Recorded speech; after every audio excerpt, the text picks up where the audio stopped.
Good morning, everybody, and welcome to the first day here of the July MARRS, the Mid-Atlantic Road Racing Series, presented by Threadbreak here from Summit Point Raceway. I'm Greg Ginsburg, along with David Lance and Spencer Gaynor, and we've got a soupy Summit Point. Soupy with, I guess, David, I would consider it to be Canadian sprinkles on top right now, as things are awfully hazy here in West Virginia. Good morning. Good morning, Greg. Yeah, definitely. It feels very hot outside. It's only about 85. It does not feel like 85. It feels like almost 100 degrees out there.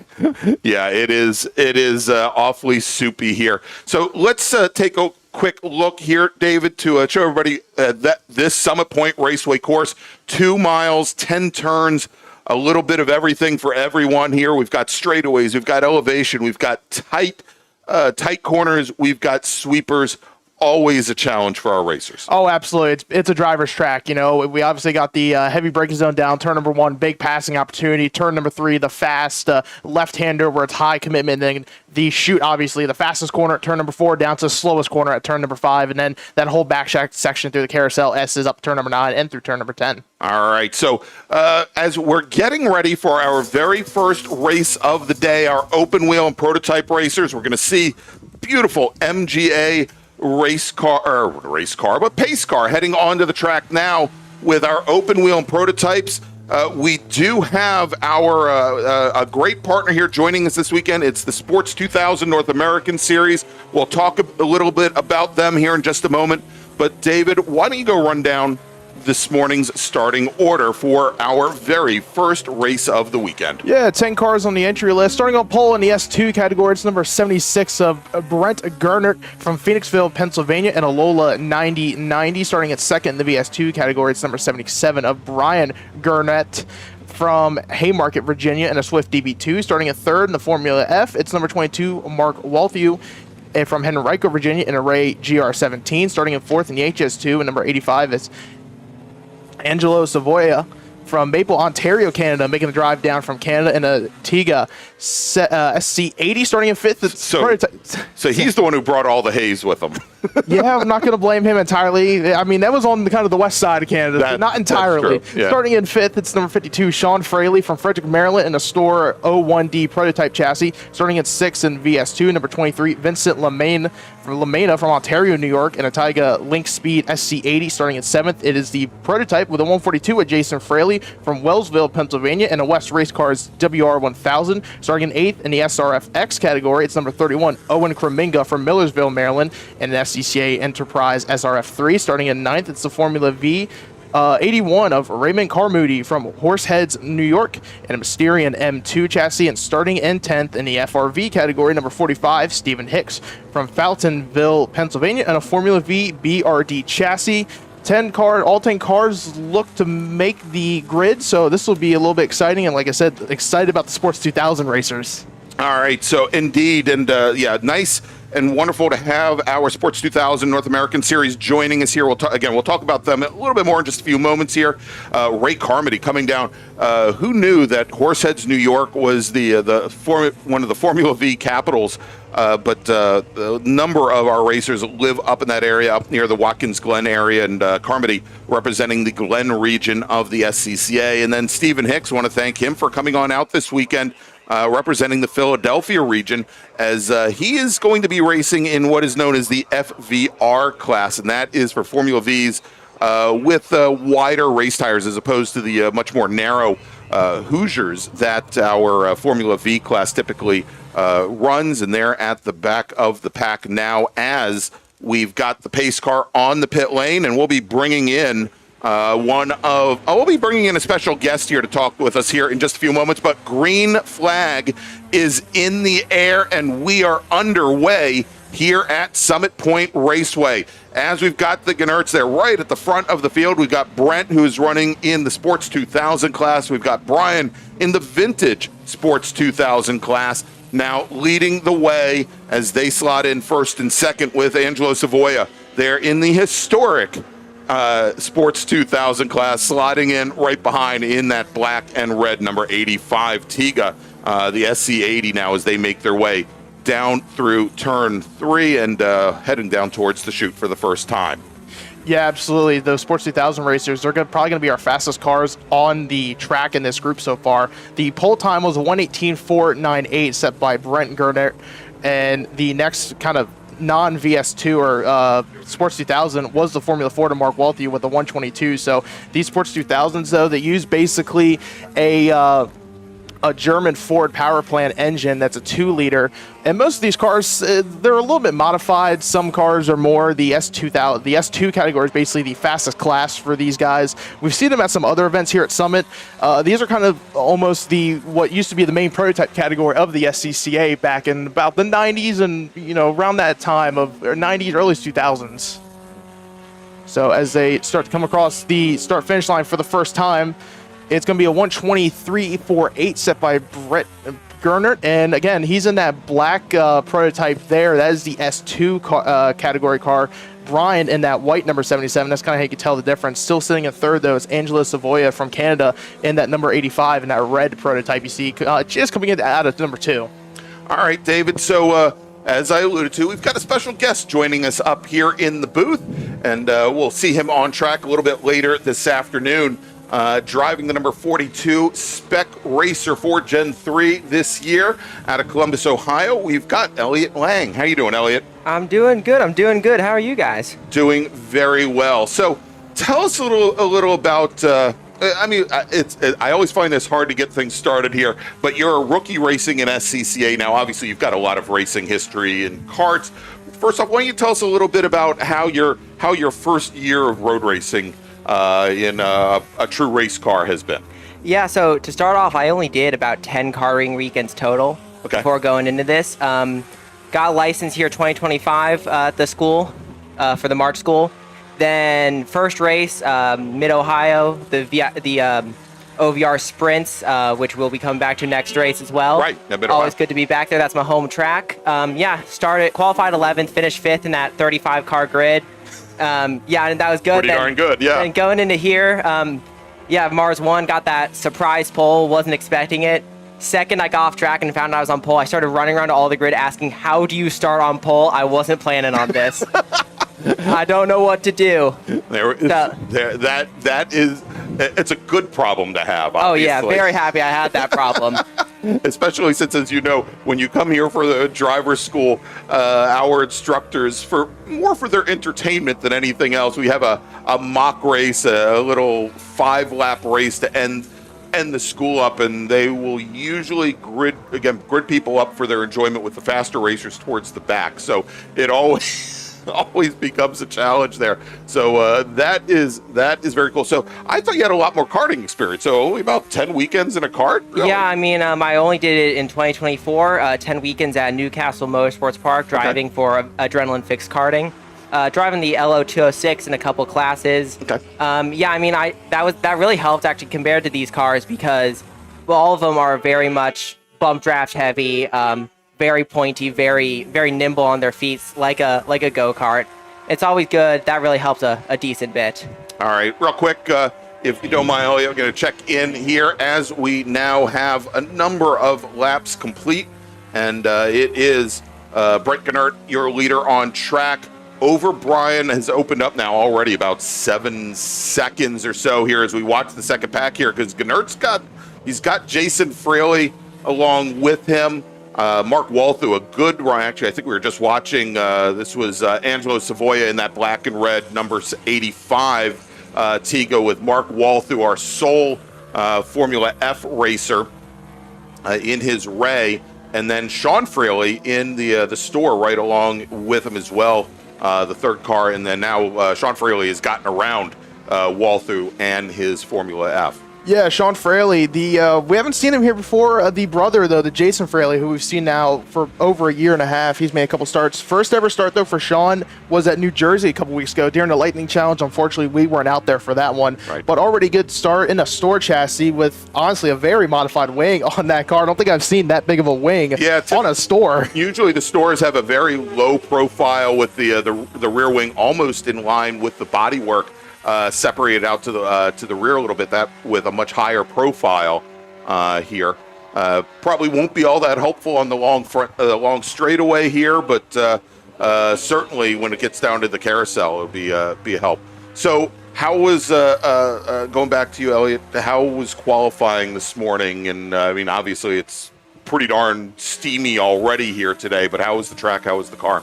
Yeah, it was interesting. I ended up on stickers for qualifying this morning, okay. Also with a little bit of a sway bar change going into it. And yeah, I mean, it was a little slower to start because I was on those sticker tires, had to give a bit, warm those up. But yeah, once I got it going, I got really lucky with the draft. Ended up on pole by about half a second. And yeah, that was not what I was expecting. I was just had a Sam Schechter. I was expecting to be a lot closer to him. But yeah. I knew once I crossed the line for that lap where I was getting some good slipstream that it was going to be good. Well, so there you go. Now you already know how to start on pole, right? So you're in good shape for this race, which will be excellent. And we're getting a little word from a couple of our corners that Angela Savoya's Tiga might be giving a little bit of smoke, and we've got a local caution now down the hill over by turn 5.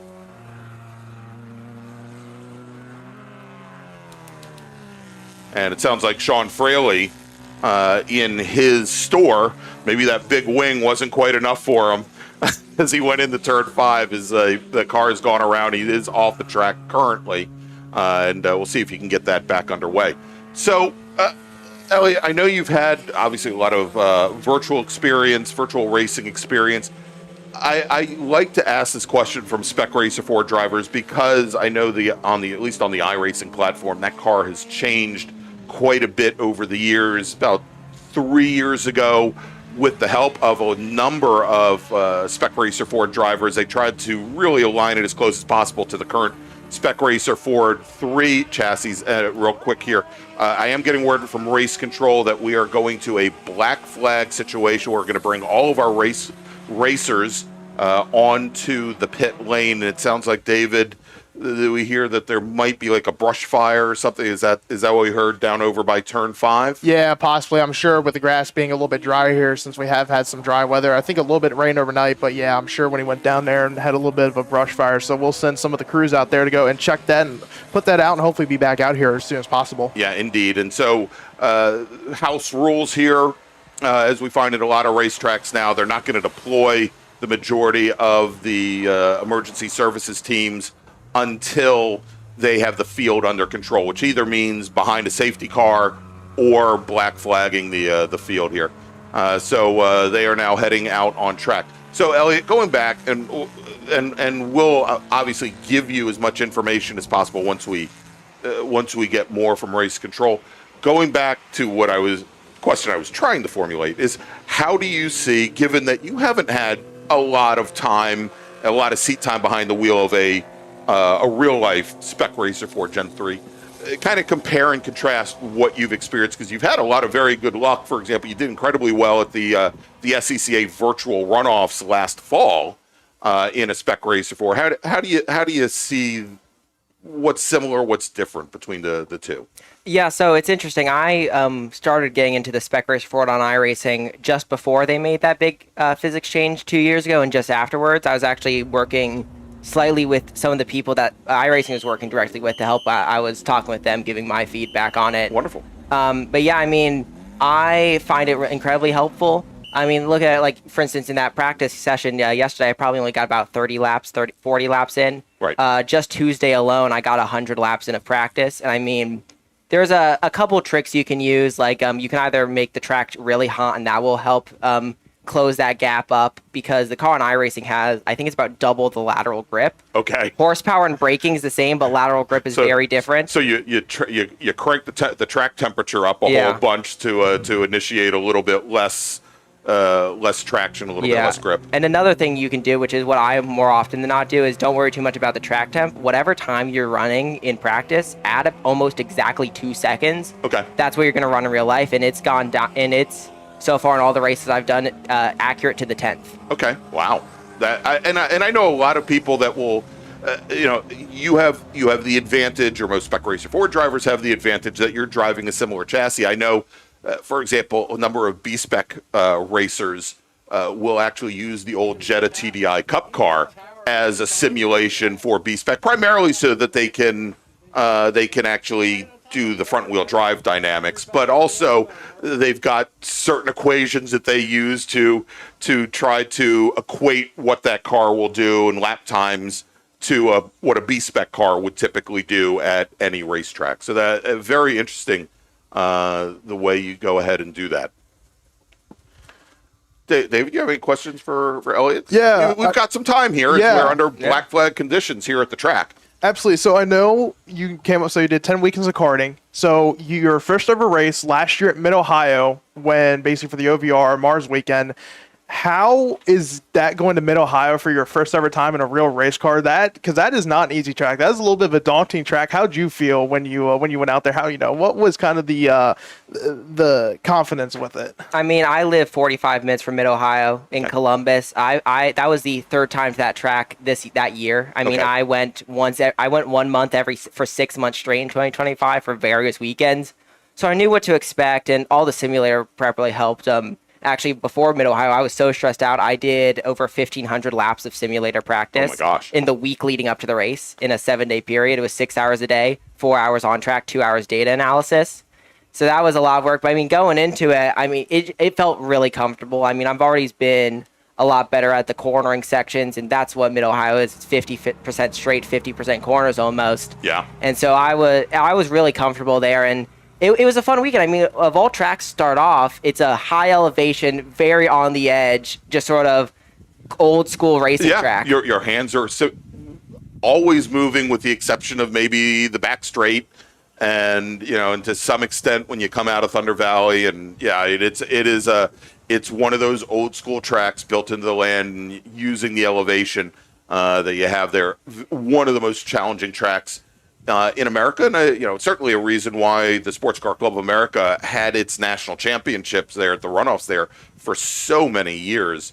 And luckily, we were able to go back there, I think, in 2016 for the national championships. By the way, in just a few weeks, as you mentioned, the Mid-Atlantic Road Racing Series will be going to Mid-Ohio. Unfortunately, that is not a race that we will be broadcasting. But we will definitely be checking on how you do out there, Elliot, and a number of our other racers as well.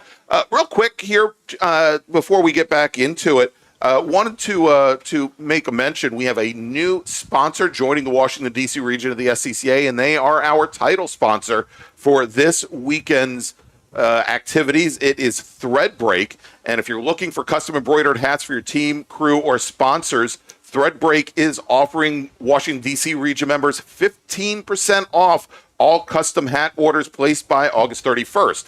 Join Threadbreak.com, or just visit Threadbreak.com, fill out the custom order form, and mention that you're a Washington, D.C. region racer or a team.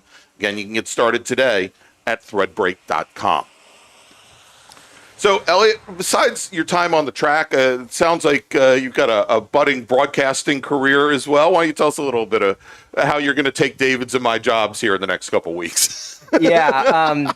So I've always been, with iRacing, very passionate, not just getting into just running races. I also like keeping things under control. So I started with the Vantage Racing team and Vantage Media, working with helping them get started on their NASCAR Cup Series League, the Vantage Pro Series. So I was their main race control guy for that. So I was the one running the flags, making sure everything was up to date, figuring out all the meetings, all set up and stuff. And yeah, over the number of years doing that, expanding it out to the Vantage Indy Special League and such, got opportunities to jump on the booth for color commentary. Sometimes they'd be out, I'd do main commentary. And yeah, it's always been something enjoyable. I love communicating my knowledge on iRacing and on the real life track to explain, like, why is this driver doing this? How are they doing this? And yeah, I just love entertaining the crowd, basically. Very cool. Well, everybody there in the chat, we've got a nice contingent of folks watching us right now. If you'd like to hear Elliot explain what he's seeing out on track, you could definitely talk us into having him come on back. David, I think we just saw a number of our emergency services members bring their vehicles back on track. Something that perhaps, though, a little disconcerting is we are seeing one of our trucks with what they call oil dry kitty litter, as well as the blower truck for that, heading down towards turn 5. So it looks like we may not be fully done with our cleanup here. There it goes, right under our camera. So the clock, by the way, continues to run. These races are set for 30 minutes or 15 laps, whichever comes first. We've just hit the halfway point. So likely this race will probably be ending based on times and not on the number of laps. So what we're going to do here, David, if you give me a moment, is I'm going to change our ticker to how much time we have remaining. There you go, 13 minutes, 40 seconds remaining on the clock. Could we get a lap time counter for that speedy dry truck here? He's cooking it through 4. He's moving. He's moving faster than I usually hustled my little CRX through there. That's for sure. So, Elliot, I do want to go back to a race question now because I talked to you a little bit yesterday during the practice day, and one thing that you were telling me is, first off, congratulations on your first win in the Martin Mid-Atlantic Road Racing Series at New Jersey at the Lightning Circuit.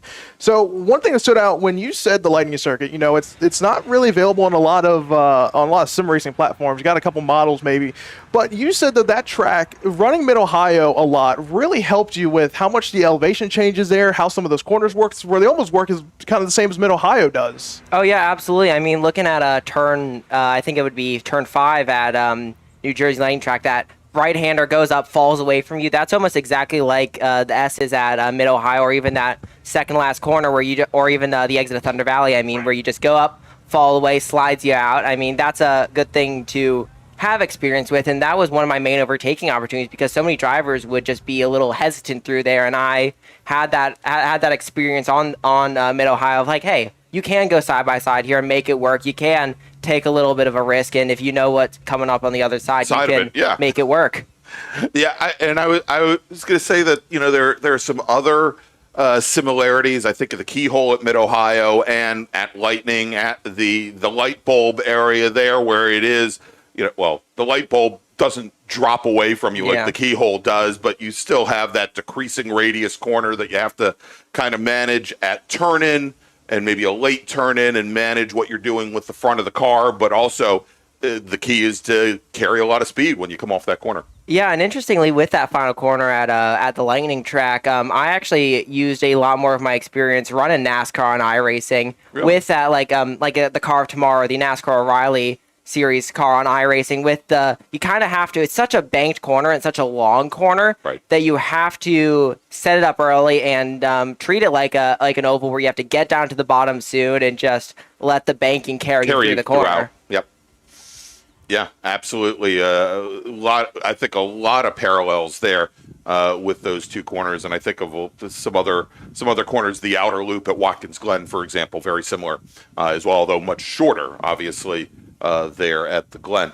All right, so we are still under black flag conditions. We do have teams working to get things cleaned up down at turn 5.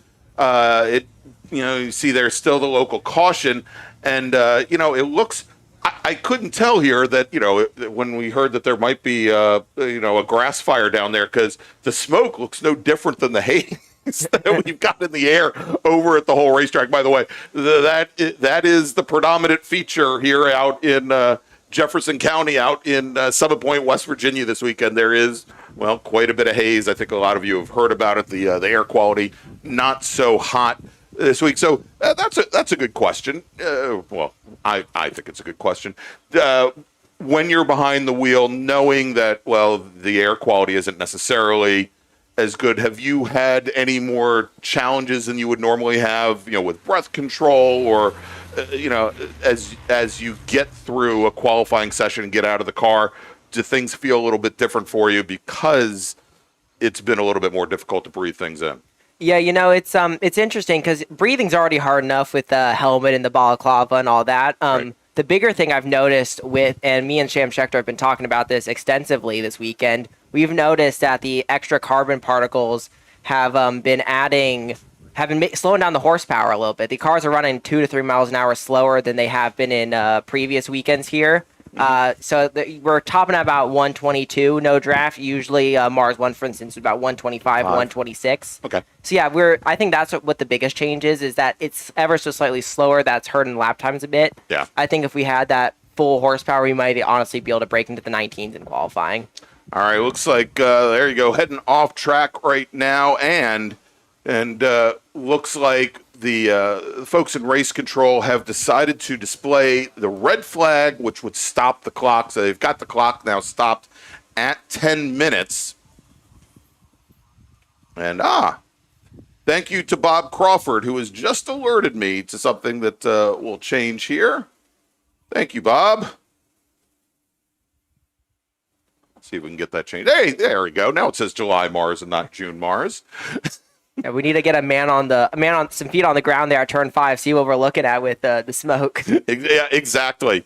So hopefully we're going to go back to green flag racing here in just a few moments. But the clock has been stopped at 10 minutes. That should give our racers, I think, ample time when they roll. The clock will start again when they roll off the grid behind the safety car. They'll do one lap behind the safety car and get the green flag. It'll be a single lap, a single file restart.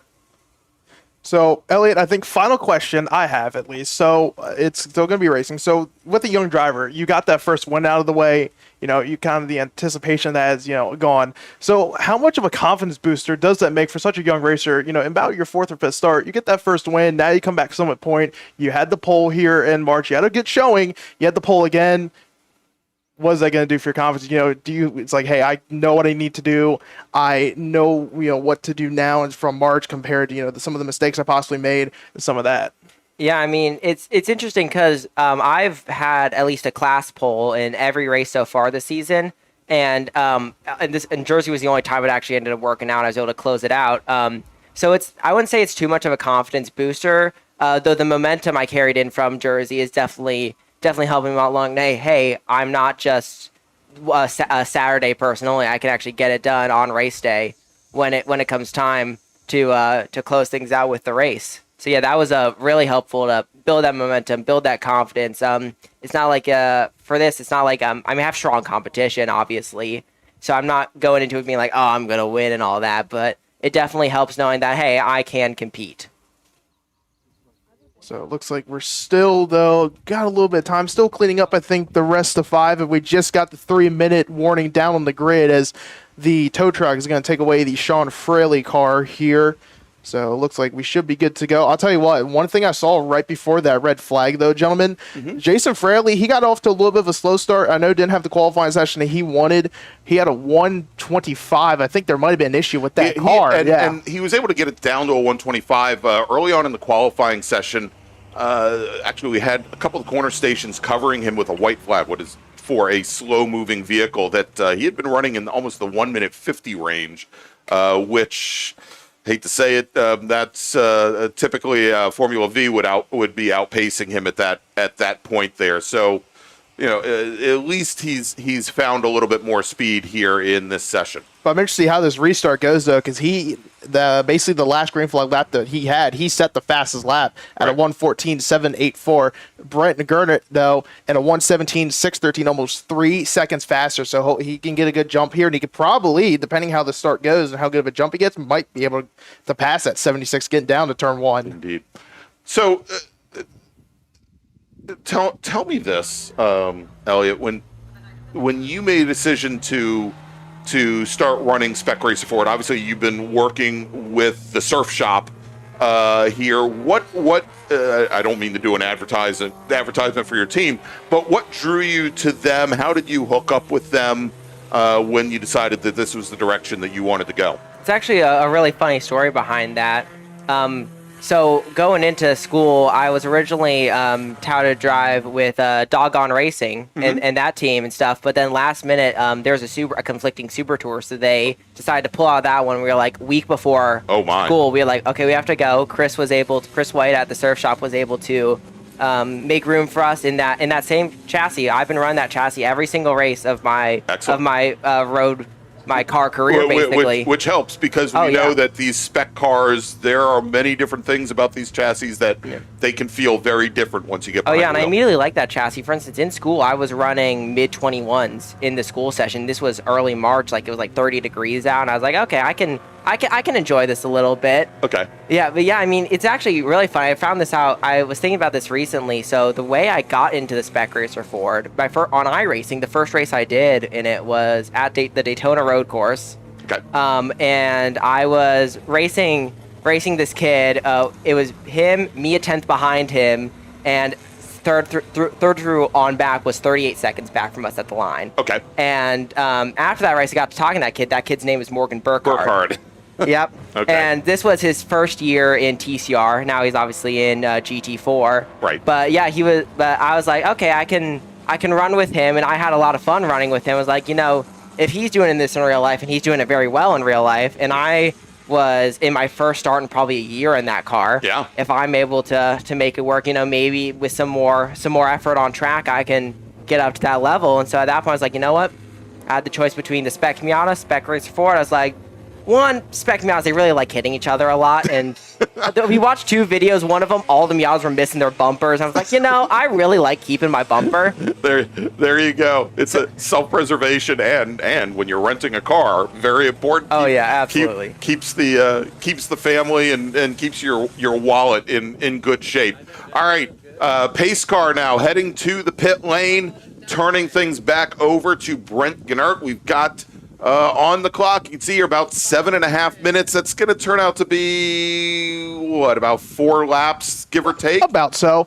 As we're waiting for a start through the green, looks like they are coming up to pace, so green flag is going to be in the air as they're to start waving a green flag. So Jason Fraley, though, looks like he has a good start over Brent Gnert as they go down turn 1, and he does get that pass, but can he get it completed, though, side by side as they get to the 1 marker, and Fraley will get the pass completed just as they're turning in. Yeah, and we've seen in past events where Jason Fraley, he'll take some time to bring the tires up to temp. He's very cautious on the first couple of laps, and I guess at this point, knowing that it's time to go, he got into the pedal. Of course, he is the only racer in the prototype or P class, but these Sports 2000 cars, that was essentially what in the late 70s, early 80s, and the 90s, the heyday of Sports 2000, that was the SCCA equivalent of what these prototype cars are nowadays. And some of these Tigas and some of the Lola, like the T90s, just absolutely very high strung, David. I think they run, the majority are running 2000 cc Ford motors, if I remember correctly. Yep. Yeah, basically 2 liters. So it's kind of the new meets the old, and the new's faster. And of course, with a lot newer technology, though, in that West Race Car's chassis. So they use a motorcycle engine, though, that Jason uses in that car. That is a motorcycle engine compared against that 2-liter Ford engine. And about half the displacement. I think only about 1,000 cc's, usually 1,000 or 1,100 cc for those motorcycle motors. And very high strung, very light. The prototype car, the West there, probably the West or store, definitely a little more in the way of aerodynamics. They don't have the long boat tail that the Sports 2000s have, but they do a much better job channeling the air, creating less drag than the Sports 2000s. Yeah, absolutely. So, Elliot, as things are winding down here a little bit, tell us what your goals are with racing. As I've spoken to, and you're only just now going to be going to college in the fall. Is that correct? Yeah, in about a month, I'm moving down to Charlotte, North Carolina, for the University of North Carolina, Charlotte, for motorsports engineering. Going to be a freshman Excellent. there. Yeah, just graduated from the Grandview Heights High School in Columbus, Ohio, and it's going to be a big move. Yeah. Obviously, and yeah, hey, still the same distance from Summit Point, about 6 hours. I know it because I have to make that drive like 6 times a year. So I know it well, and I think we've actually had another driver here in the MARRS series who's undergone the exact same program.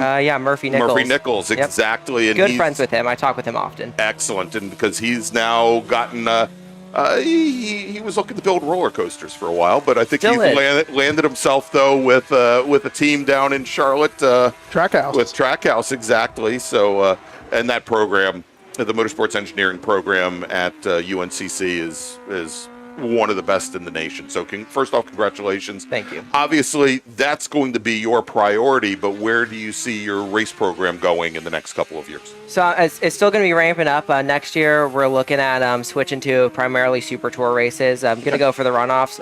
Excellent. I've always wanted to get into IMSA and get my goal has always been competing the 24 Hours of Daytona. So that's still the dream. That's still the goal, and I want to do that at some point. Well, hopefully you talked about racing with Morgan Burkhardt. Hopefully you've had a chance to hook up and talk, because obviously that's the path. Morgan, who was a pole sitter at the national championship runoffs and Spec Racer Ford, as you mentioned, as well as Rookie of the Year. Yeah, that is exactly right. And he has moved from TCR, as you mentioned, to TCR was in Michelin Pilot Cup, but the GT4 cars, and I know that's not where he plans to end that career. So there's a lot there. All right, so Elliot, I'm not going to run you out of here if you want to watch, but we do need to wrap up. Obviously, there are a lot of people that have helped you along the way to race, both here in the MARRS series and, well, to help you achieve your goals and dreams. Why don't you tell us a little bit about them, give them some stroke? Yeah, I mean, first of all, my father helps fund a lot of this. I know it puts a big strain on him. He has to do a lot of extra work to keep this in the budget. So big thank you to him for making all this possible, as well as some of the people he works with. Another thank you to my mom for even as a doctor still letting me go drive race cars. I know that's big stressor for her. A lot of my friends currently building a 24 Hours of Lemons car to race here in a couple months. Steve Chortis, who also is one of my mechanics, Townsend Dimes, as well as Paxton Markle. We were working closely on that, and yeah, as well as the entirety of the surf shop. Chris White, Ben Payne, Molly Robinson, who isn't here that weekend. They all are really helpful in that. And yeah, Sam Schechter as well for coaching me. My driver coach, Jacob Petticourt, who helps me off the track as well. He was my karting driver coach, and he helps a lot of Indy Next and USF Pro 2000 drivers. So he's been a very big help for me.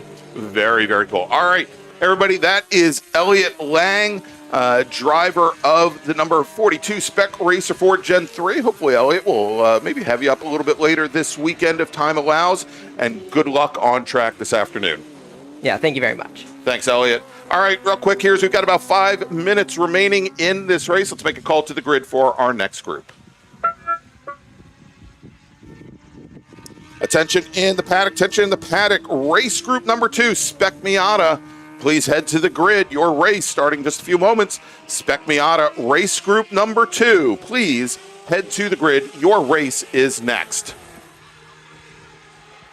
All right, so we've got just 4 minutes remaining here on the clock. Jason Fraley just reset the fastest lap here, David, at a minute 13.8. Brent Gennert leading our Sports 2000 racers in his Lola 90. The number 76 machine just clocked a 120 flat. Brian Gennert, a 121.073. Let's take a look also at the Formula Vs, as Ray Carmody currently leading Steve Hicks. Carmody in that number 81 Mysterian. Currently running 7th overall. Fast lap for him, a 129.996. Hicks running about 4 seconds off the pace. I will say that Carmody puts in a lot of time at the national level, has been racing these Spec Racer Fords for a number of years, and good to see. And I think this may be Hicks's very first time here at Summit Point. He's been racing cars for about 25 years. And is, of course, out of Fountainville, Virginia.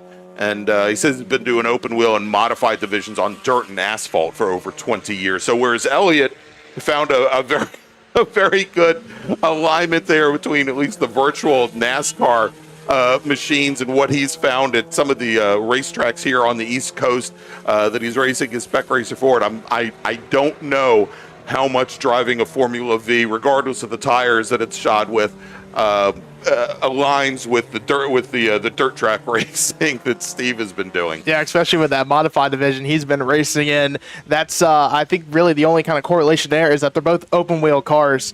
So as we got about just over 2 minutes left, watching Mark Walthy though for the last couple laps be right on the back end of Angelo Savoa and that Tiga SC80. Savoa, though, been putting in a 123.712 last time. Mark Walthew just about a 10th quicker, though, the 123.6, though. Again, really different cars here.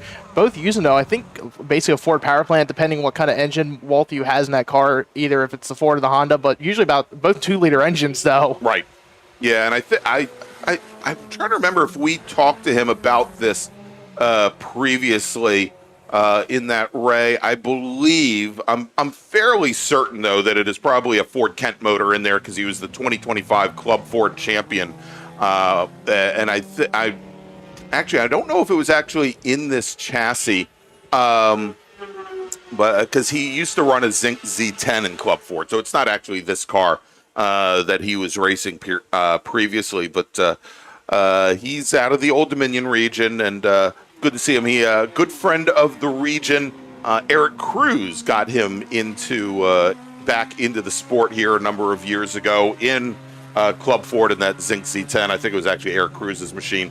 And Walther's been behind the wheel of this Ray. I think this is the second season in that car. Yeah, I believe so. Greg, real quick, now that we have just under a minute, you want to make a second call to the grid real quick? Yeah, sounds good. We can do that as we've got a number of our Spec Miata racers rolling up. Maybe they're not used to the new tones. Spec Miata racers, race group number 2. This is your second call to the grid. Spec Miata, please head to the grid. All right, we've had another one of our S2000s head back to the paddock, and it looked like has called it a day. I think that might be Brian Gennert in the number 77 machine, the white Swift DB2. He pitted in. He is now headed back. That leaves Angelo Savoy and Brent Gennert on track. Vince LaManna retired his Tiga after just 2 laps. It's great to see Vince out here. Vince and his son have been racing H production Volkswagen Rabbits for years. And this is the first time I've seen Vince in this Link Speed machine. So it's great to see him out here. Yeah, that's a big jump right there, going from H production Volkswagen Rabbit to basically a Sports 2000 racer. Real quick though, not white flag. 1 lap to go though, as he got the 1 lap board last time around for Jason Fraley as he's come down turn number 4 into 5 for 1 last time. So he's got about half a lap to go now before he takes the first win of the weekend in Group 1. All right, as Fraley now works his way down through turn 5 into the carousel. So he's got a really big gap, though, to Brent Gennert, though, and that about a 34-second lead, though, to that Lola 90 chassis. So he's, as we said, he has been consistently about 5 seconds quicker, I think, than Gennert, though. So again, kind of that new meets old technology in those cars. He's coming down onto the front straightaway for the final time, Greg. Now the question is, he was right by. Oh nope, he wasn't. He was right almost alongside Angelo Savoy's number 85 Tiga, but I think Angelo's got to take another lap under green, and so Jason Fraley, he backs out coming down into turn 1. I think trying to make it very clear to let Angelo knows that he's got another 2 miles to go, and Fraley not willing to pass that car. He's just going to follow him through. Looks like he's just going to push him and egg him on a little bit here as they work their final laps. All right, coming out of the final corner. And on to the front straight, I think we've got Owen Creming. Actually, that is actually, I think Brian, that's Brent. Brent Gennert there in the 76 machine coming across the line. He's out of Phoenixville, Pennsylvania, and he will finish second overall. And he is the first of our racers from the Sports 2000 North American Series. Second one to cross the line, but first position-wise on track, as Savoy was quite a bit further behind. Owen Kremenga, our sole racer in the Spec Racer Ford X class, will finish 5th. We'll see Owen's father Bruce a little bit later today as he races in Spec Racer 4 Gen 3 with that same car. And that should wrap things up here for our first race group of the day. All right, so we're going to make a final call to the grid for our next group. We'll take a little break. Attention the paddock, final call to the grid for race group 2, Spec Miata. Please head to the grid. Race group number 2, Spec Miata. This is your final call to the grid. All right, we'll take a quick break. We'll be back here in just a few moments. It's the July MARRS presented by Threadbreak. Don't go away. At OG Racing, when you are shopping on our website, when we say in stock, this is what we mean by in stock.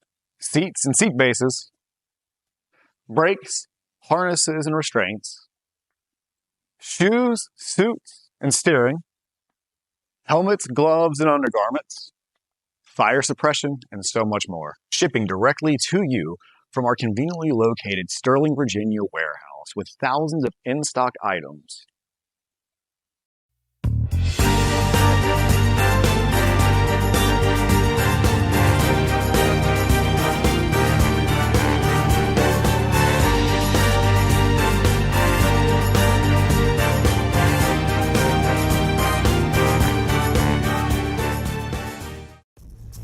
RP Performance is the only premier race shop in the region that specializes in both street and track Mazdas and is located right in the heart of racing at Summit Point's Gasoline Alley. RP has been involved in countless race wins and series championships across many classes with drivers of all ages. Not just a full-service shop, RP has been helping drivers with their individual racing and other track event needs for over 30 years, providing trackside support, arrive and drive packages, as well as race car transport services. And they're known for its help all attitude. RP Performance is your go-to for getting cars back on track for that positive experience at Summit Point when you're ready to pack it in. For more information about RP Performance, come talk to them here in the paddock. Call them at 304-728-6749 or email them at Brett, that's B-R-E-T, at rpperformanceracing.com.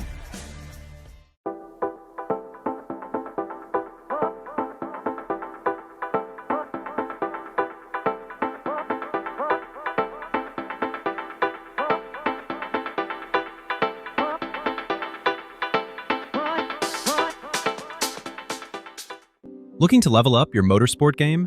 At Courage Motorsport, we've got everything you need, from high-performance parts and racing equipment to expert driving instruction and even our own Courage racing gear. Whether you're a beginner, a pro, or looking to kickstart your motorsport career with training in both the business of racing and securing sponsorships, we've got you covered. Check out our gear, grab a shirt, and represent your passion. Email us at trackready@couragemotorsport.com or visit couragemotorsport.com and get ready to hit the track.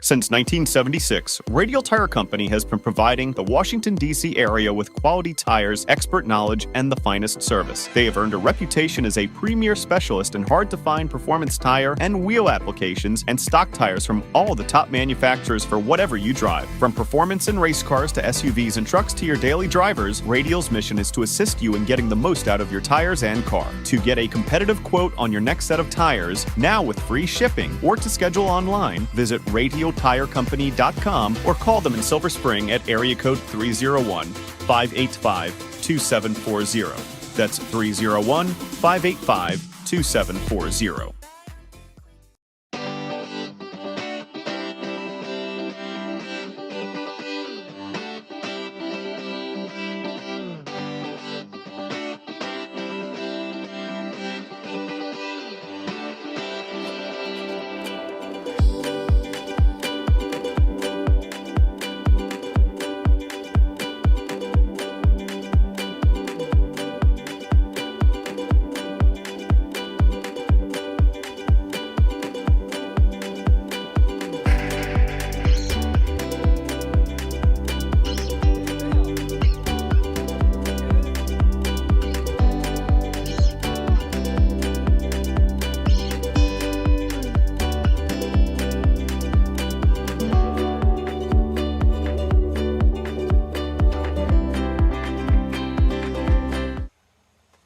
Welcome back to Summit Point Raceway. It is the July MARRS presented by Threadbreak.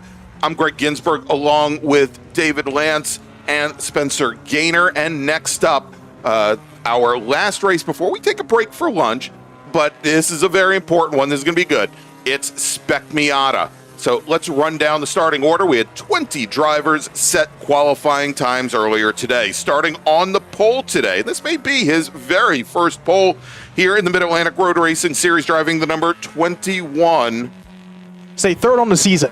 Oh, really? Yeah, third on the season. I talked to him this morning. Where have I been?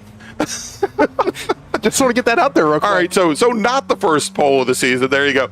Out of Davidsonville, Virginia, in the Windsor Customs Mazda, it's Michael Apatow. Boy, do I feel stupid now. All right, in the CVET Windsor Customs number 69 Mazda. That's nice. From Darnestown, Maryland, it's Jeremy Butts. John Hotz will start on the inside of row number 2. He drives the number 63 Hot Stuff Racing Mazda. He'll be starting right alongside Chris Rawlings, out of Reading, Pennsylvania, representing the Blue Mountain region. He's in the number 35 car. Kip Gaynor driving the number 44 entry. He's out of Durwood, Maryland. He'll start 5th, right alongside his good friend Michael Lamena in the Cornerstone Financial Advisors Mazda Miata. That's the 88 machine. Tom Bourne will start 7th. Tom's in the number 72 RP Performance entry. He's out of Warrenton, Virginia, with John Jenkins. JJ in the Classic Car Club of Manhattan Mazda Miata starts 8th. David Henderson back for another round here this weekend, drives the number 28 BDL Motorsports Mazda. He's out of Falmouth, Virginia. He starts 9th, and rounding out the first 5 rows in the top 10, David Gass driving the number 81 RP Performance Mazda. He's from Great Falls, Virginia. Naif Altalawi is going to start 11th today. He's in the 08 Mazda. He's out of Blacksburg, Virginia. Sylvester Stafford, we'll just call him Sly. He calls himself Sly. He's going to start 12th. He's in the number 19 car. Tom Gahn is in the number 49 Alkin Marissa Racing Windsor Customs entry. He starts lucky 13th today, with Bob Cahall starting 14th. He's in the number 89 Cahall Racing entry from Gurnee, Illinois. He's going to start right alongside Ted Cahall in the 78 Cahall Racing J&L Automotive Mazda, who starts 15th. Starting 16th is Blake Anderson in the number 96 Anderson Autosport car. He starts 16th.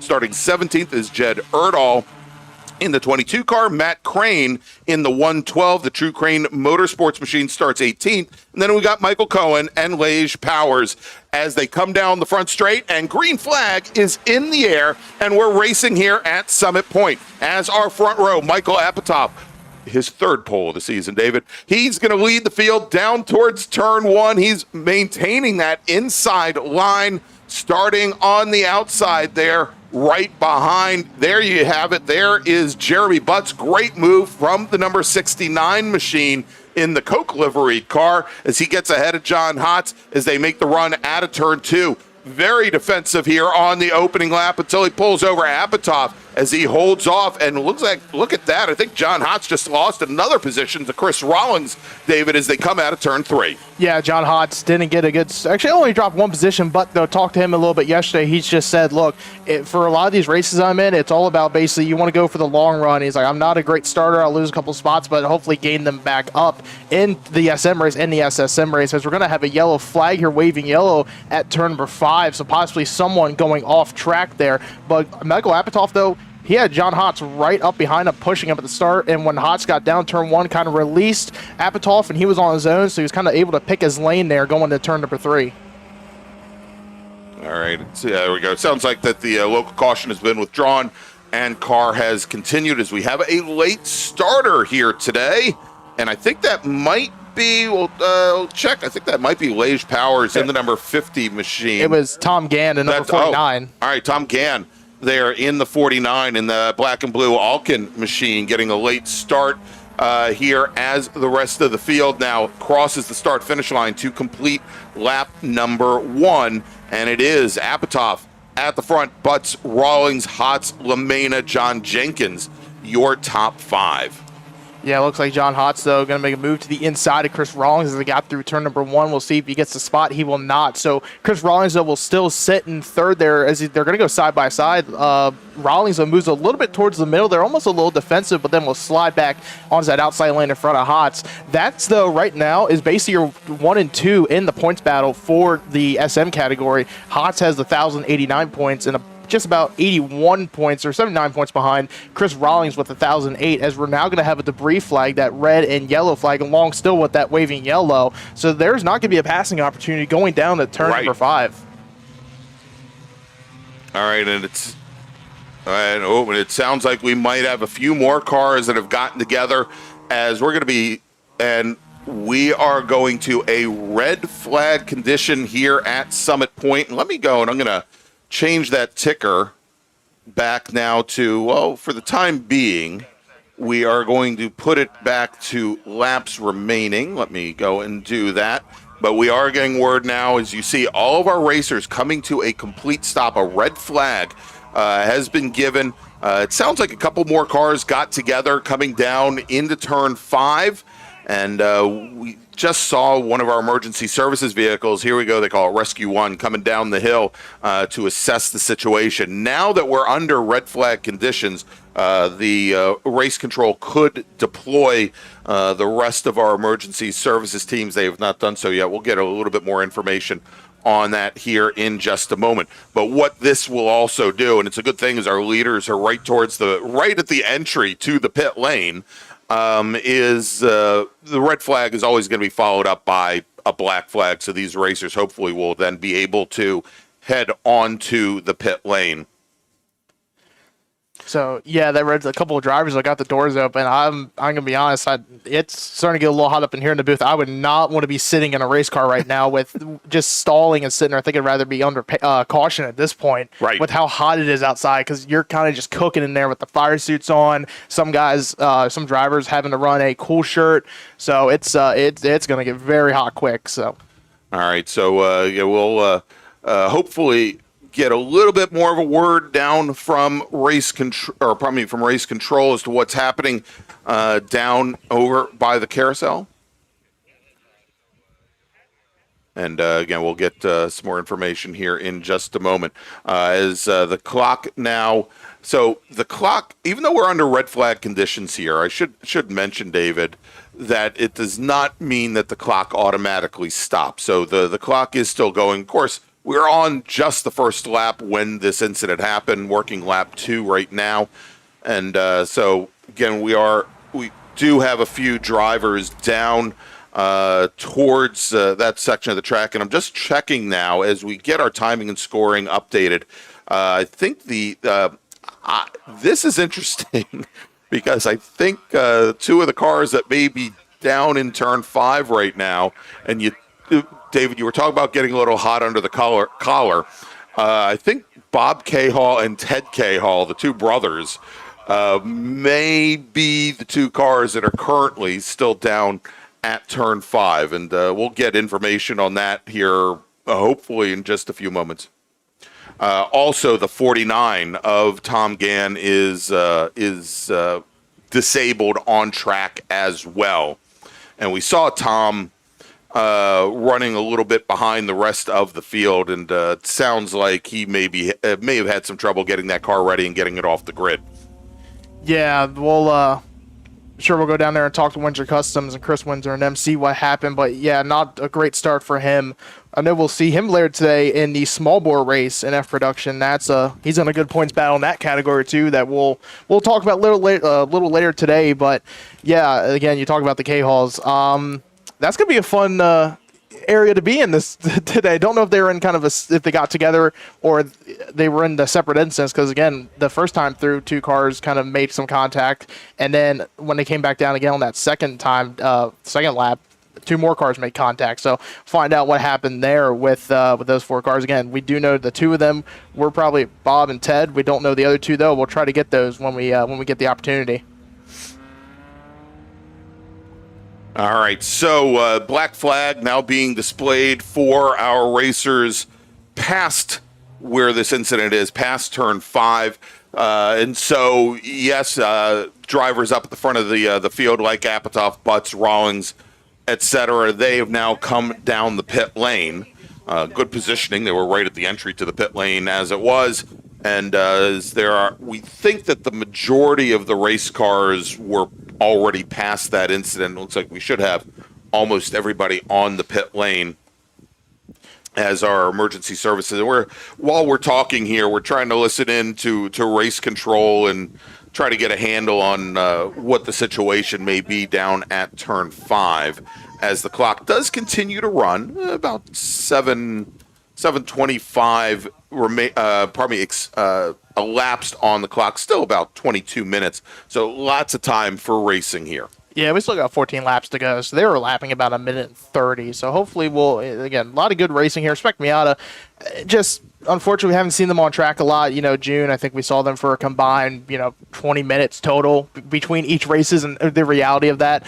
So, we'll see what happens after this race when we get back going. Hopefully everyone can be a little bit cleaner here when we get the rest of this race complete. Look like a car, though, is going to the paddock right now. It's the 54 of Michael Cohen from Owings Mills, Maryland. He just came down the pit lane and made the right-hand turn into the paddock. So it looks like that'll be race done for him. Yeah, and I'm wondering if perhaps, so Cohen started 19th on the field. Was up to 17th. And again, we've got the two drivers, the two K-Hall cars that did not complete a lap, but I'm wondering if Michael Cohen just doesn't have the appetite for sitting on the pit lane and having all the heat soak there. So it sounds like he has gone back. So, like we said, though, right now the order is Michael Apatow first, Jeremy Butts second, Chris Rawlings in third, John Hotz fourth, Michael LaMena in fifth, John Jenkins in sixth and 195, David Gass seventh. Had a transmission change yesterday. The transmission kind of went out, kablooey, in the practice day. That's not good. So they changed it last night, though, and he's been good to go. Had a good qualifying session. Started in 10th.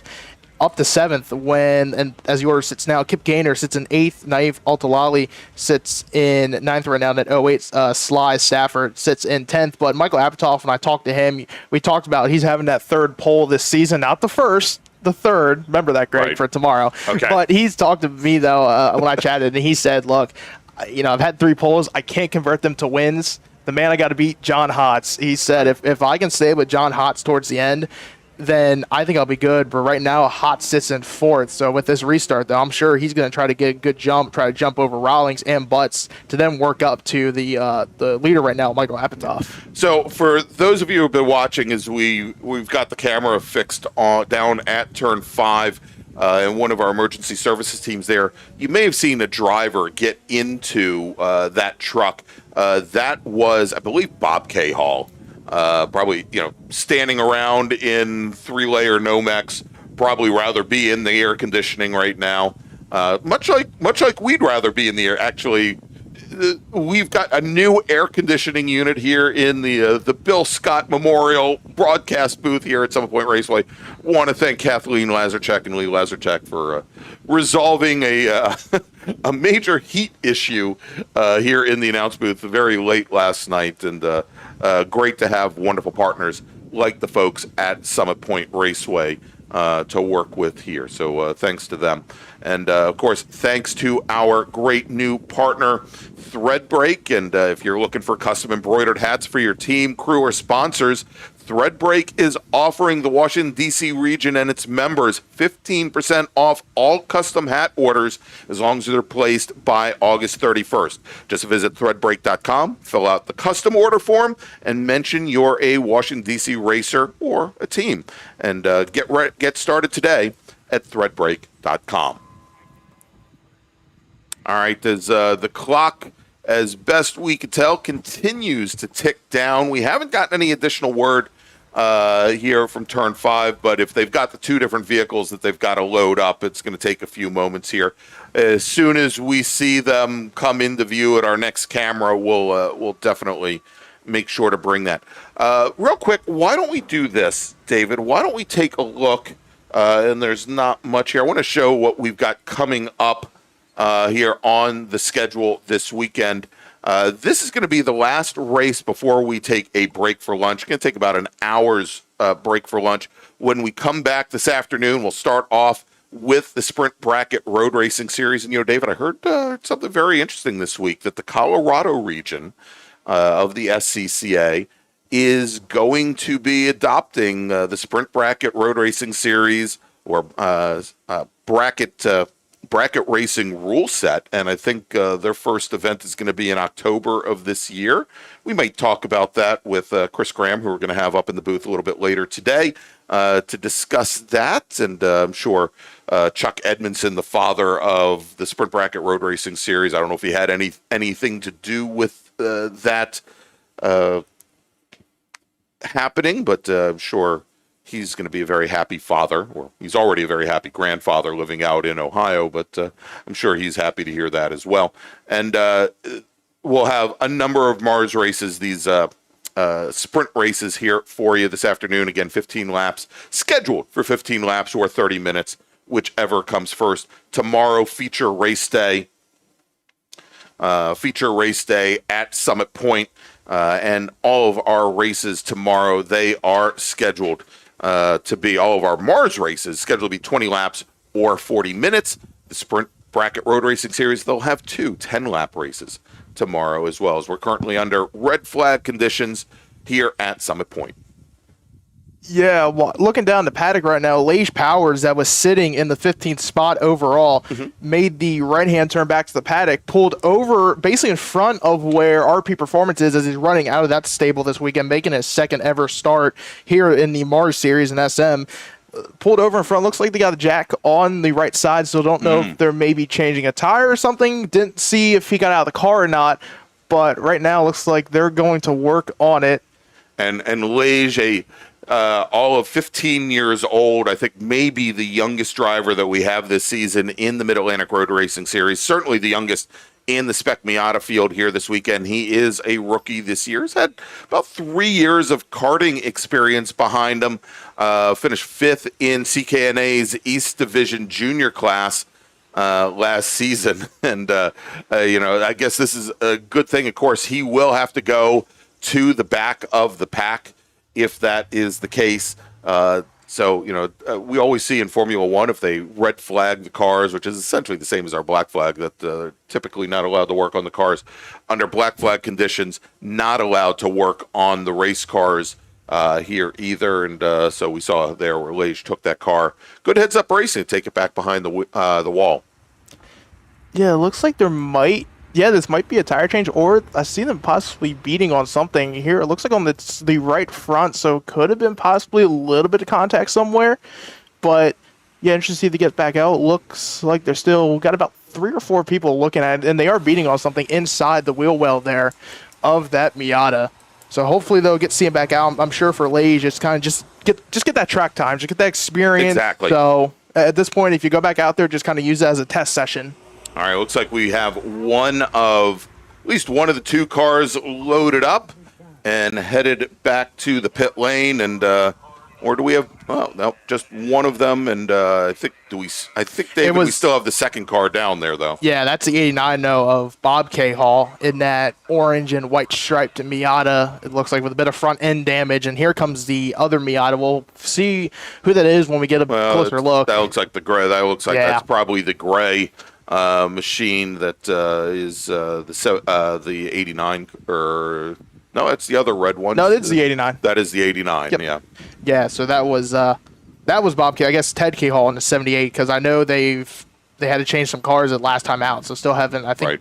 Feel like that 89 was 78. I don't know. Well, we know it now, so exactly. All right, so we do still have a little bit of action now happening down turn 5. Looks like they are sending the teams with some of the oil dry and the vehicle to grind that in, as well as this. That may be the widest race car that we've got out on track right now with the little Kubota going down there. As we're still doing a little bit of cleanup. Again, we are under red flag conditions, but the clock continues to count down here, and still a lot of time to go racing. 23 minutes remaining on the clock.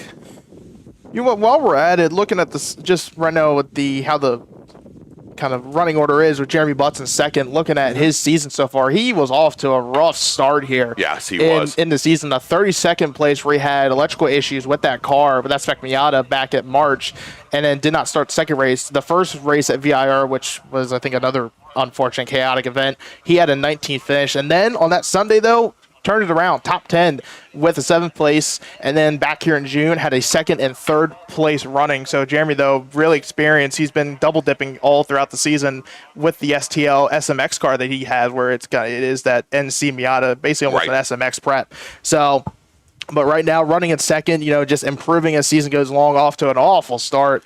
And now, yeah, and a matter of fact, I think he had both of those cars down at Homestead to start the year off. And also, lots of challenges with both the Spec Miata as well as the STL car. It was certainly not a positive weekend for him, and he carried those challenges and those problems into March. But good to see. Jeremy is such a good racer, and and the folks over at Windsor have done such good work in getting his cars ready. And again, he has really found a way to bounce back over the last number of events. Yeah, absolutely. And we saw him a couple times last year, and he swept this July weekend last year. So, Jeremy knows he can get done. So far off to a good start with his Windsor Custom teammate, Michael Apatow, in front of him. So it looks like, though, we should be clear here in just a few moments. Hopefully less than 5, maybe so, because I know we're still going to have the warnings on the in the grid. Yeah, indeed. And so much like our open wheel race just a few moments ago, we'll send the racers out behind the safety car. They'll do 1 lap under a full course caution and then a single file restart. And that information has just been communicated to our grid workers and to our corner stations as well. We haven't received a restart time, and the drivers have not been given a countdown on the grid yet, but hopefully we'll be going back to green flag racing here in just a few moments. So noticed here on our timing ticker, you see that the race control is showing a green flag. I think they kind of stopped the clock a little bit ago at 25 minutes. Now they got down to 11, and they're just going to run it down to 10 as we're at 10-minute 30 time left to go in this race. So I'm sure when it gets to 10 minutes flat, we'll throw the red flag, stop it there. It'll be, again, I just said, like our first group's race, just going to restart with 10 minutes to go, and now we'll start when the first car rolls off. Also, Leish Powers, he just showed up back up to the grid area, so it looks like he'll get released at the back of the field. It looks like they got the problems fixed there on that right front of number 50. Good to see. So again, if I'm sure for Leish, as said, track time, if you want to use that as a test session, I'm sure you don't want to do that. You're still basically going to be the same amount of laps as everybody else. So now it's time to get back out there and start moving forward as much as you can. All right, and there you go. 10 minutes and 1 second on the clock. And red flag stops that clock. So we'll have a little bit shorter race here to wrap up our morning of activities and our first morning of racing. Again, a full weekend, though, of racing here for you in the Sports Car Club of America. 8 race groups, 7 for the Mid-Atlantic Road Racing Series, and, of course, the Sprint Bracket Road Racing Series as well. And want to thank our great friends in the Sports 2000 North American Series. We saw them this morning. We'll see them again tomorrow morning as well. Hopefully some of those racers who had to retire a little early will be able to bring their cars back out on track. But good running for them this weekend. And David, we were talking about the Sports 2000 Series. They've had a pretty full schedule this year. And the 3-minute warning has just been given to our drivers on the pit lane. So we'll be starting here in just a moment. But that Sports 2000 North America Series, they have been all around the East Coast here. Virginia International Raceway, Mid-Ohio Sports Car Course, Indianapolis. They primarily race with the different vintage organizations. But they've got 3 SCCA events here coming up soon. Well, 3. One of them is this weekend. It's not coming up. But they'll be at the Mid-Ohio Sports Car Course in August, the same event that the Mid-Atlantic Road Racing Series will be traveling to, and they're going to wrap up their season as part of the fun one up at Watkins Glen International in mid-September. So a great series for them. And we've had also here a number of racers come down from the northern parts of the Northeast Division, Brian, because we didn't mention it, but this is round number 5 of the NEDRIC, which is the Northeast Division Road Racing Championship. And have a number of racers joining us. You know what? I think I finally made it. I got called Brian finally. Did I call you Brian? Yes, you did. You have made the big time. You have made the big time. Waiting for Donati to say something in the chat to us here, but there we go. Congratulations! And you looked at me quizzically, like I finally made it. I guess I'm up there with the best. Yeah, that's it. You have made the big time now. So David, yeah, there we go. Let's see. Over under and how many times Greg calls David Brian? Donati saying 5. It's always a good drinking game here for our MARRS broadcasts. So NEDRIC is joining us here this weekend, and I know we've got a number of racers that have come down, specifically in our improved touring A class here. I think we've got a number of racers in the production classes as well, and so I want to thank them for joining us as well. Brian, I never call people Larry. I call Larry Brian. Does that make sense? All right, so we should have our Spec Miata racers heading onto the track here in less than 2 minutes. And when they follow the race car on the track, cross the start-finish line, that clock will start running again. Yep, kind of same as the last group. Yep. Not a little bit of a slow start to the day, I think, but hopefully, though, when we get to the afternoon, everything will clear back up. We've got less than 1 minute to go before we release them, so they will be under double yellow, and it looks like we might have a new pace car for this, or safety car, I'd say, for this when we come back out. All right. Yeah. And I mean, what would be more safe than being behind a big 4x4? I guess, it's like in case there's any cars still left out on track, it just kind of pushes them out of the way as our pace car driver, our safety car driver, Graham Taylor now is going to bring the field onto the track here for, again, 1 lap under full course caution will be going green. So that's next time by. That's not a safety car. That's a safety truck. Yeah. So, but yeah, as the field gets released, so we're going to have about 10 minutes left to go. It should be exciting. Unfortunately, the theme so far is back in June where 2 races ran about kind of same time each. So again, ran down the running order a little bit ago. If you're just tuning in, or have come back, it hasn't changed. It's still Michael Apatow at the top in the number 21 with Jeremy Butts right behind him, his Windsor Customs teammate in the number 69 sits in second. Chris Rawlings in third. Number 35, John Hott sits in the 63 and fourth. Sitting fifth, the number 88, Michael Lamena.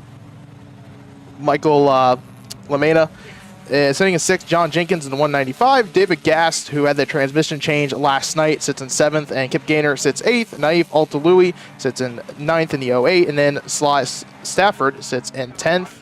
As a couple drivers here in the middle starting to weave back and forth, starting to get the tires warmed up at least. Kind of go back, scrub them in, just get some of the dirt and everything off, get them as much as external heat. I know usually if you want to try to get internal heat, you will try to slam on the gas, get on the brake, slam on the gas, get on the brake. So trying to get those tires warmed up for a 10-minute shootout, I'll say.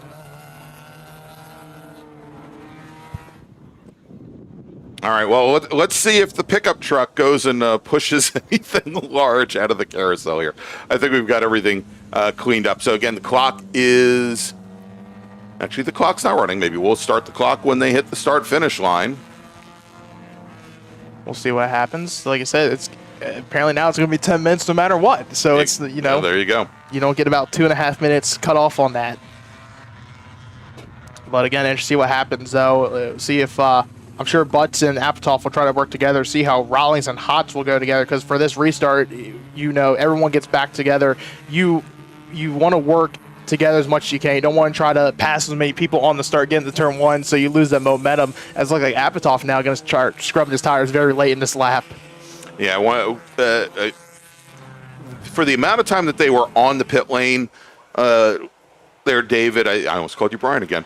I'm sure he wanted to get a little bit of heat in them here as they come through turn 10 and onto the front straight. Pace car on the pit lane. Starter looks over the field, and early green here as now popping out is Butts, and Butts has Chris Rawlings right behind. Rawlings can't get up to the back of the 69 car, as I'm sure he wanted to just try to push Butts through and follow through on Apatow, as Apatow defends the inside. He's going to go down into turn 1 under braking here, not close enough to Butts. And Butts is going to, probably Rawlings and Apatow are going to be side by side going through turn 1 and 2. And we've seen where having that outside lane coming through turn 2 has been advantageous. And taking advantage of that is Mike LaMena in the kind of greenish with bright yellow numbered 88 cars. He's now pulled alongside Hots. And he got by Hots. Got by Hots as well now as they come down the hill into turn 5. Yeah, Jeremy Butts on that start going down the front straightaway basically put that car right in the middle, making it as wide as possible and hard for anyone to try to get around him, and it worked as he was on his own going in turn number 1, turning in as Apatow and Rawlings were side by side, and looks like Apatow now going to start trying to line up that back bumper of Rawlings to give him a shove as they come out of turn number 9 going down the long straightaways.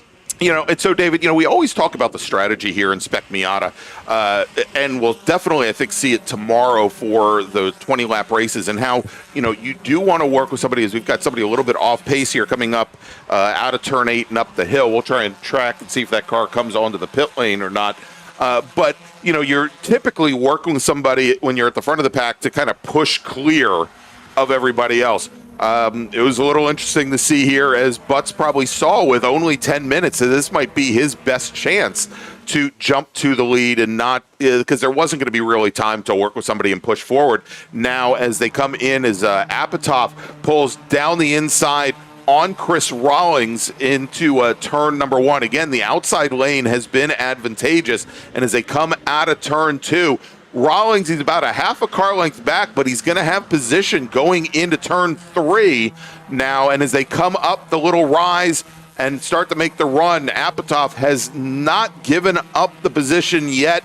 He may get trapped to the outside, though, as they come down the hill into turn 5. The challenge there, David, is when you have 2 cars going door to door through the chute, through turn 4, things really start to slow down, and you're going to find everything accordioning up right behind them.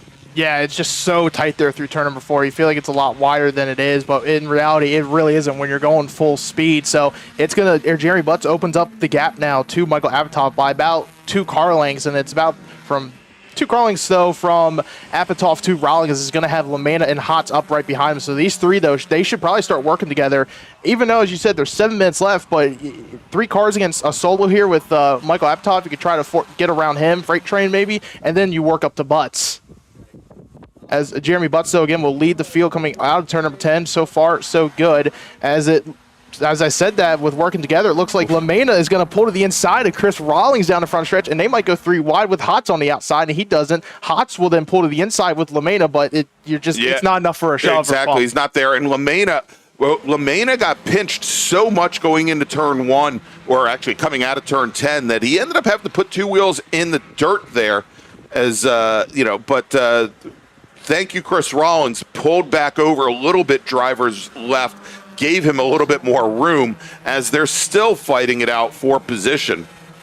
That back end of Apatow, he's in all the track that he can on the exit, got a little tail happy, slid a little bit, but he, like I said, you see this opening up now. The more that Rawlings, LaMena, Hots, and even Kip Gaynor now coming to the mix, and John Jenkins, he's now moved up into the 4th spot. The more they're fighting, though, the farther ahead Apatow and Butts are getting, as Apatow is right up now to the back of Jeremy Butts. All right, and hearing on the last lap, a little bit of contact going down in the turn 5. Tom Gann and Blake Anderson. Tom in the 49 car, Anderson in the 96 car. Also should mention Lage Powers, who we saw go back to the paddock to get some repairs, restarted from the back of the pack. Since that restart, he has made up 6 positions, now sitting up in 13th position in that number 50 car. Yeah, absolutely. Great restart that Lage Powers has had. Again, only in his 2nd ever basic car racing start. So it looks like he is just behind the Sly Stafford number 19 machine as they go down the front straightaway. Well, and there. Actually, no, that would be. He just dropped. He came across the line almost right alongside Tom Bourne in the 72 machine. Bourne in this manages to get around Powers, got a much better run out of turn 10. Now in the battle for the lead, right up at the front, there, Michael Apatow coming across the nose of our now former leader Jeremy Butts. And Apatow in the white 21 retakes the lead after having reset the fast lap. And this is the effect and the power of the draft in Spec Miata here, David, as Apatow was almost 0.4 of a second faster that last time by than Jeremy Butts, and a lot of it was just based on exit speed out of turn 10 and draft down the front straight. Yeah, I thought Jeremy Butts was maybe going to try to go for the crossover move entering turn number 3. It looks like he was thinking about trying to shoot to the inside, but thought about it and moved back in behind Apatow, as Apatow, when he came out of 3, basically dropped some of those right sides into the gravel, is using all the track that he can, exiting these corners, trying to gain as much momentum for the straightaways. And you were talking about how strong towards the end of races John Hotz is. Hotz, this just has not been, I think, a race to write home about, as he lost another position to his teammate Kip Gaynor. Hotz now sitting in seventh position. A little bit further back behind is Gaynor in the light green number 44. Gets around John Jenkins, as now Butts challenges Apatow for the lead. Apatow opens up the door inside. Butts could have maybe held Apatow out there a little bit longer before turning in and made things a little bit more challenging for the 21 car. Did not do that. But all the while these two racers are fighting it out, we've got 3 minutes remaining. And again, what is our last race before lunch here, Rawlings and LaMena just have not been able to close the gap to these two leaders. There's that big a difference in pace right now, about a little bit over a second separating Butts from Rawlings and LaMena. Yeah, absolutely. As Michael Apatow, we've talked about that outside lane. If you kind of go around, you can get in a lot of these momentum and spec cars. If you can get the momentum going through the outside and kind of you wind it up a little bit more, gain a little bit of extra speed, just enough to keep basically the top spot or your position to stay ahead. But yeah, Chris Rawlings and Mike LaMena, they're still going to try to be nose to tail. It looks like the Apatow and Butts machine, it's about a car length and a half separating them now, not as close as they've been for the past 2 or 3 laps. but again, you come onto the front straight, and that draft does a lot for you. That said, we've got now 2 drivers off into the gravel over at turn 10. They both continue, and it's Mike LaMena and I think Chris Rawlings who followed one another off into the gravel. They're going to lose a number of positions. That's going to move Naif Altalawi up in the 6th position, and Altawali had just reset fast lap on the prior lap, so good runs for him so far, as he had started this race in 11th position, now finds himself in 6th, as our leaders now once again door-to-door, mirror-to-mirror going into turn 3, and good positioning there from Apatow. He wasn't going to give Jeremy Butts really any position to slot underneath him going into turn 3, comes across the nose. Yeah, absolutely not. Apatow, though, looking for his first win on the season. Both drivers looking for their first win on the season. They've had consistent results, a little bit consistent results when the cars are running good, but this should be exciting, though. I think the LaMena, though, and the Chris Rawlings, I don't know if that's side-by-side contact or just both cars kind of lost grip on the exit of the corner and kind of just that little wiggle kind of got the car loose and overcorrected into the gravel. Yeah, and I mean, and as we're seeing the ambient air temperatures get up to almost 90 degrees here, I imagine that the track is getting very, very slick. As our leaders now coming up towards the final corner and onto the front straight, when they cross the start-finish line, they will receive word that they've got just one more circuit of Summit Point to go, as we are starting our final lap here in this 30-minute race. Now, and there you go. Not a white flag. That's the starter. He's pointing at a little board with a big number 1. They built that board just for me, but they're going to show it to all the other racers instead here as they make the run now down into turn 2. This is where Jeremy Butts, he's made a couple of moves at Apatow, but now as they come out of turn 2 and make the run to 3, Apatow with almost 3 car lengths on Jeremy Butts, just no no way for him to get up there, David. Yeah, Butts didn't have I don't think he had a good lap time coming around through the back half of the course. As when he came off of turn number 9, he dropped the wheel into the dirt. I think lost a little bit of that momentum to open the gap up when he came to the start-finish line by 7th, 10th. So for Butts, though, it's not over yet entirely. I'm not going to say it's over because he can still have a good run here in the back half of the course and get into that draft of Apatow and time it right as they come to the front straightaway. All right, as our leaders now coming into the carousel, this very tight section, the start of what we call the longest straightaway here at Summit Point.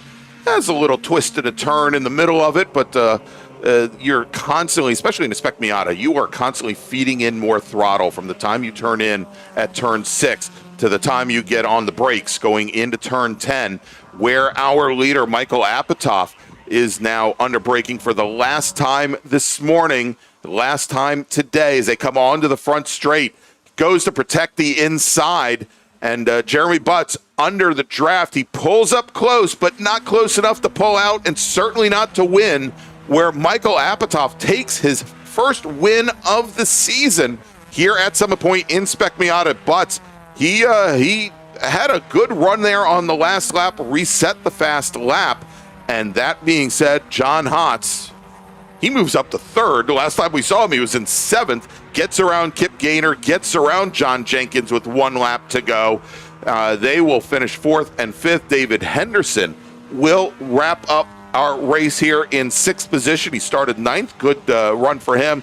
Altawali finishes in 7th. Mike LaMena with that off will fall to 8th. Rawlings with the off to 9th. And Matt Crane out of Richmond, Virginia will round out your top 10. Yeah, really great racing there for the final 10 minutes. Again, off to a little bit of a slow start with this race, but great racing. A lot of drivers having great results. He said Matt Crane new this year to the SM field and even racing cars overall. He gets a top 10 finish in 10th. David Henderson with a 6th place. John Hotz coming all the way back to 3rd after, again, we said he dropped all the way about 7th or 8th. Kip Gaynor, another great top 5 run and sitting in 4th. All right, so that's going to wrap up our morning's worth of action. We're going to be back in about an hour for our first Sprint Bracket Road Racing Series event of the weekend. That being said, David, I think at this point, given how the temperatures are rising, given how the air is a little, we'll call it a little thick, I think this is probably a very good time to remind everybody here at Summit Point to look after your friends. Obviously, with the heat, you want to keep hydrated. If you have a mask to wear, protect your lungs, certainly put that mask on, and it'll help you through the course of the weekend. But if you're having issues, obviously go and find somebody here in the paddock or one of our race officials that can help you. We've got medical staff here on the property that can assist if need be. So definitely make sure to do that. All right, we're going to take a break. It'll be about an hour. I'll put up on screen here the return time for us. It'll probably be right around 1:40 p.m. And, of course, we'll let our racers know when they will be back out on track. So I want to thank you for joining us for this morning's activity, and we'll see you in about an hour. At OG Racing, when you are shopping on our website, when we say in stock, this is what we mean by in stock. Seats and seat bases, brakes, harnesses and restraints, shoes, suits, and steering, helmets, gloves, and undergarments, fire suppression, and so much more. Shipping directly to you from our conveniently located Sterling, Virginia warehouse with thousands of in-stock items.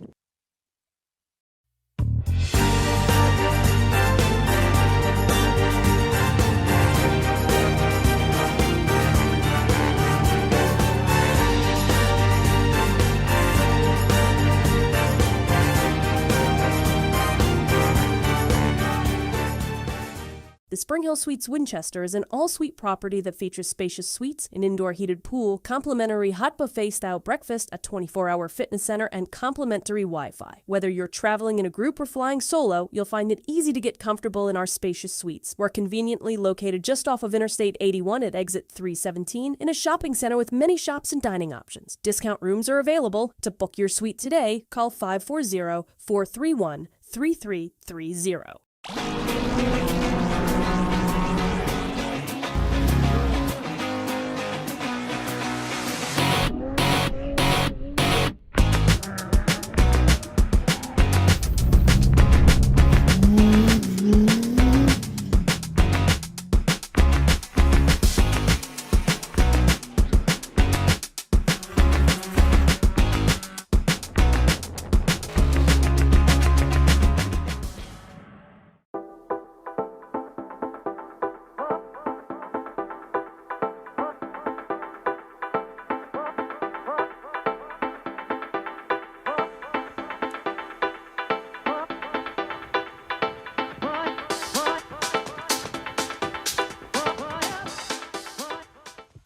From the paddock to the workplace, great hats make a lasting impression, and Threadbreak is here to help you make yours. Threadbreak creates premium custom embroidered hats for race teams, businesses, events, and brands. Every hat is embroidered in-house, made right here in the USA, ships free, and is ready in as little as 2 to 4 days. Whether you need a small run for your crew or a large order for your company or event, Threadbreak delivers quality craftsmanship with low minimums and attention to every stitch. Bring your logo to life at threadbright.com and wear your brand with pride.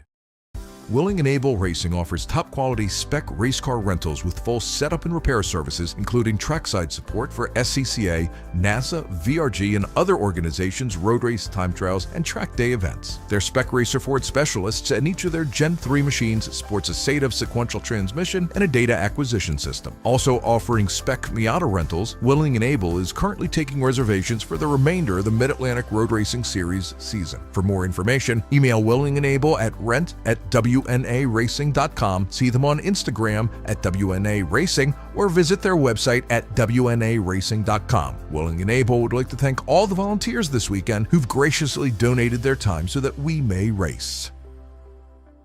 Since 1976, Radial Tire Company has been providing the Washington, D.C. area with quality tires, expert knowledge, and the finest service. They have earned a reputation as a premier specialist in hard-to-find performance tire and wheel applications and stock tires from all the top manufacturers for whatever you drive. From performance and race cars to SUVs and trucks to your daily drivers, Radial's mission is to assist you in getting the most out of your tires and car. To get a competitive quote on your next set of tires, now with free shipping, or to schedule online, visit RadialTireCompany.com or call them in Silver Spring at area code 301-585-2740. That's 301-585-2740.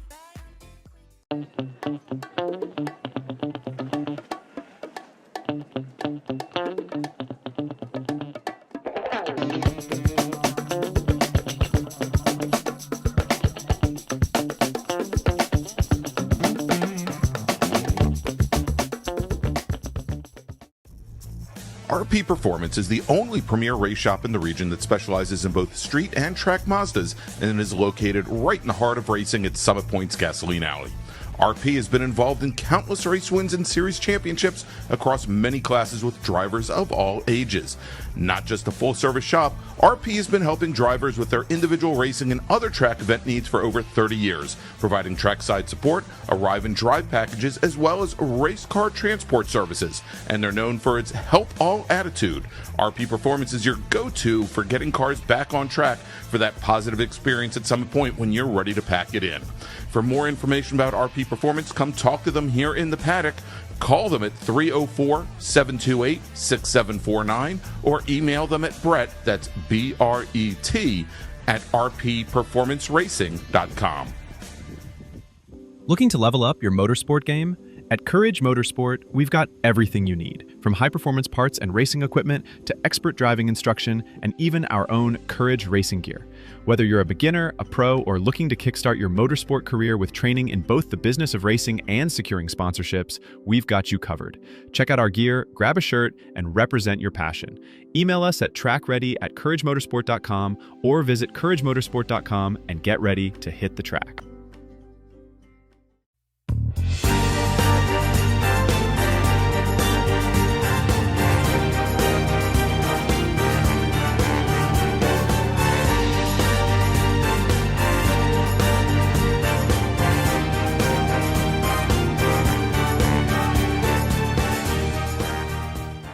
Grand Touring Enterprises is an internationally recognized and awarded full-service classic automotive facility located in Frederick, Maryland. Specializing in classic Italian sports cars from Ferrari, Lamborghini, ISO, and Bizzarini, Grand Touring's extensive experience ranges from pre-war to modern exotics, advising on all aspects of the classic car ownership experience, from service, restoration, and climate-controlled storage to sales and consignment. Grand Touring's focus is not just on preserving the history and prestige of these vehicles, but making sure that the driving experience is equally as spectacular and authentic. For more information, send email to tom@grandtouring.com. Grand Touring, legends in motion.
waiting for the song.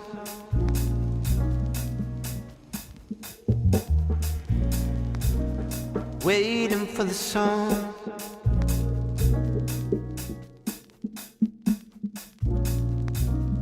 Waiting for the song.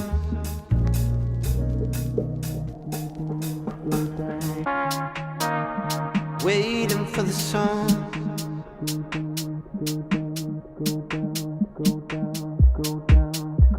Waiting for the song. To go down, to go down, to go down, to go down.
Waiting for the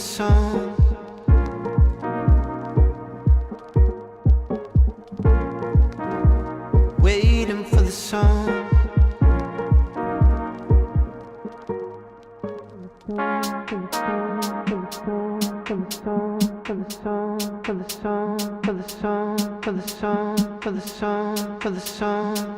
Waiting for the song. Waiting for the song.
waiting for the sun.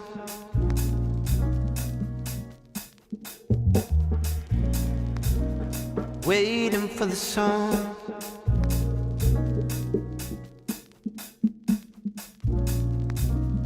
Waiting for the sun.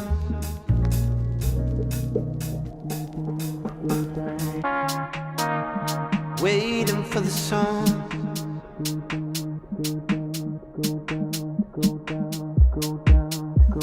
Waiting for the sun. To go down, to go down, to go down, to go down.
Waiting for the sun.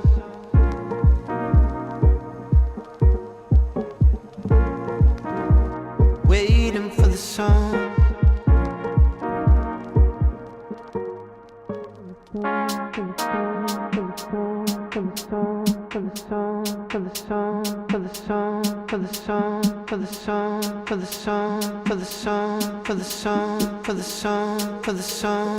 Waiting for the sun.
Welcome back to Summit Point Raceway and the July MARRS presented by Threadbreak and the Washington, D.C. region of the SCCA. I'm Greg Ginsburg, along with David Lance and Spencer Gaynor. And I've got a little bit of information that perhaps our viewers at home, and especially those in the paddock here, are not going to enjoy. We are now on a lightning hold. Or a hold for lightning, as we've had lightning in the area, and we know and have received word that some pretty heavy storms are going to be coming into the area. Of course, we race in the rain here at Summit Point in the Sports Car Club of America, but we don't race when there is lightning because, of course, we've got to keep our volunteers and everybody else here in the paddock safe as the rain is now starting to fall. The earliest we will have cars on course is at 2:15 p.m. That is a half hour from now. As soon as we receive information from race control as to when we will be resuming race activities here, we will let you know both in the paddock and on the stream as well. So we're going to ask you to hold tight. And again, thank you for staying with us here for the July MARRS presented by Threadbreak.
Waiting for the sun.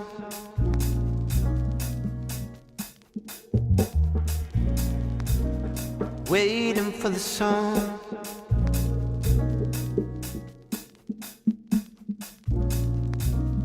Waiting for the sun.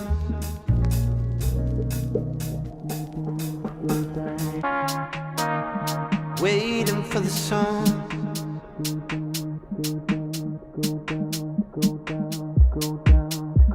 Waiting for the sun to go down, to go down, to go down, to go down.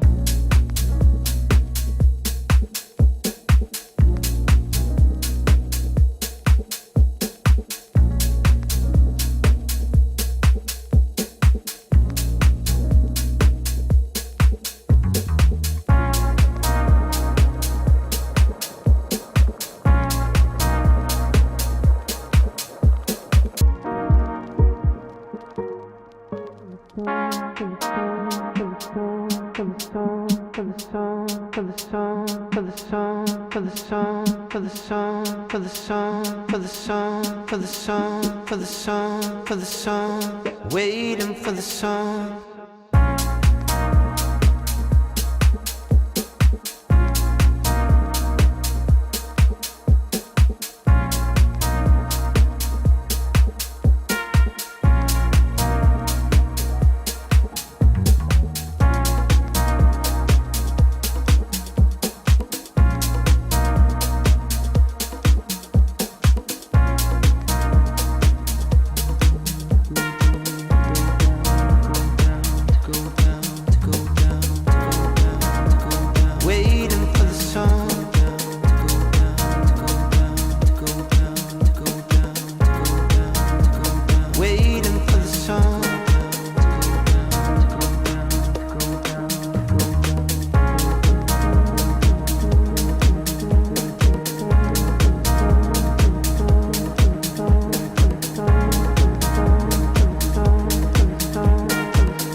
Waiting for the sun.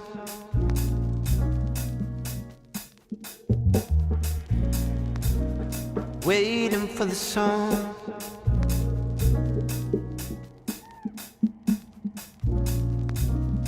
Waiting for the sun.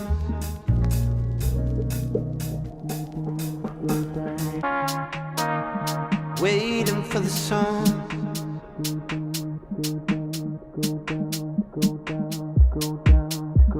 Waiting for the sun to go down, to go down, to go down, to go down.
Waiting for the sun.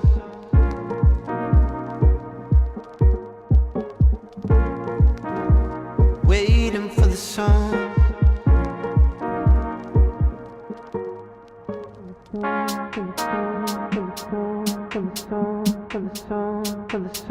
for the song, for the song, for the song, for the song, for the song, for the song, for the song, for the song, waiting for the song.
And we're back here at Summit Point Raceway. Just a quick update for those of you that are listening to us and waiting patiently here on the stream.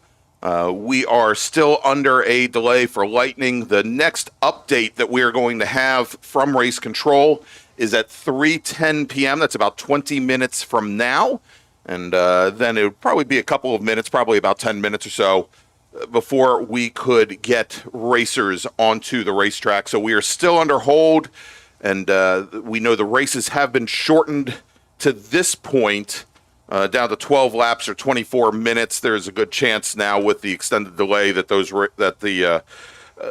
the length for the races will be changed again. But we'll have another update for you sometime around 3:10 or 3:15 Eastern time this afternoon. Thanks for holding and waiting and staying with us here at the July MARRS, presented by Threadbreak. We'll be back with you with more information soon.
for the sun.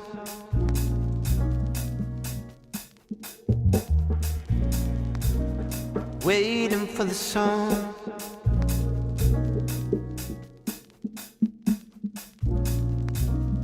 Waiting for the sun.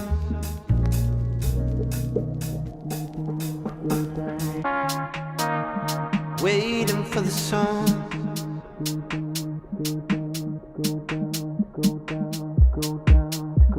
Waiting for the sun to go down, to go down, to go down, to go down.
Waiting for the sun.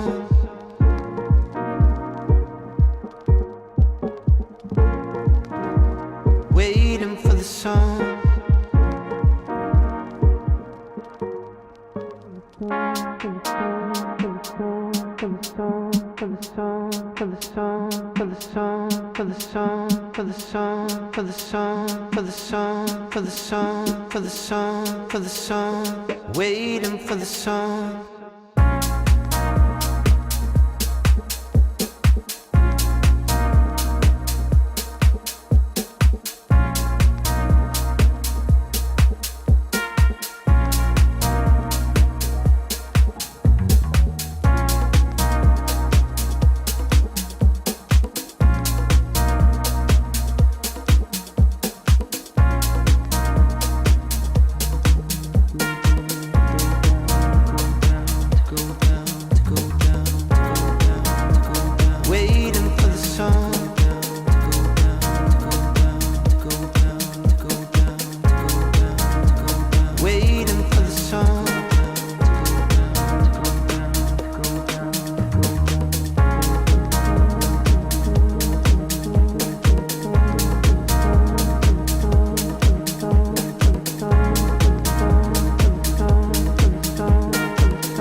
Welcome back to Summit Point Raceway for the July Mars presented by Threadbreak. I'm Greg Ginsburg along with David Lance and Spencer Gaynor. And we are still under a lightning hold here at Summit Point. I know it looks much nicer and there's no rain currently, but the next update from the racetrack is going to be at 3:40 p.m. this afternoon. That is, about 25 minutes from now. See, I can still do simple math in my head. And as soon as we get an update, we will let you know when we are going to have cars on track. We do know now that any remaining races today, they are going to be shortened to 8 laps or 16 minutes, whichever comes first. That's 8 laps or 16 minutes. So if you can hear us on the stream, you could tell your friends that. We don't know if all the races are going to get in today, but again, the next update from the track and then from race control coming at 3:40 p.m. Thanks for staying with us here at the July Mars, sponsored by Threadbreak. And of course, with Threadbreak, if you're looking for custom embroidered hats for your team, crew, or sponsors, Threadbreak is offering Washington, D.C. region SCCA members 15% off all custom hat orders placed by August 31st. Just visit threadbreak.com, fill out the custom order form, and mention that you're a Washington, D.C. region racer or affiliated team, and you can get started today at threadbreak.com.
Waiting for the sun.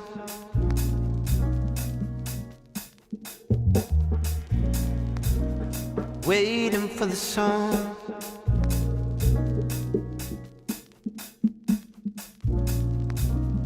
Waiting for the sun.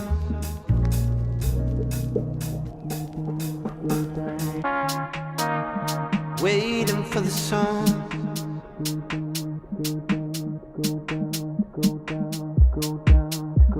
Waiting for the sun to go down, to go down, to go down, to go down.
Waiting for the sun.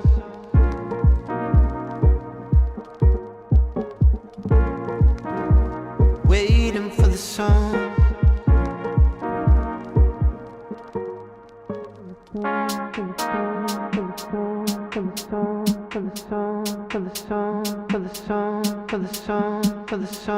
for the song, for the song, for the song, for the song, for the song, waiting for the song.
You'd never know it, but it is still the July MARRS here at Summit Point Raceway, brought to you by our new partner, Threadbreak, and of course the Washington, D.C. region of the SCCA. I'm Greg Ginsburg, along with David Lance, Spencer Gaynor. We're going to have a special guest joining us here in just a few moments. Want to thank you all for waiting out the storm with us here at Summit Point, and we are finally, David, ready to go back racing.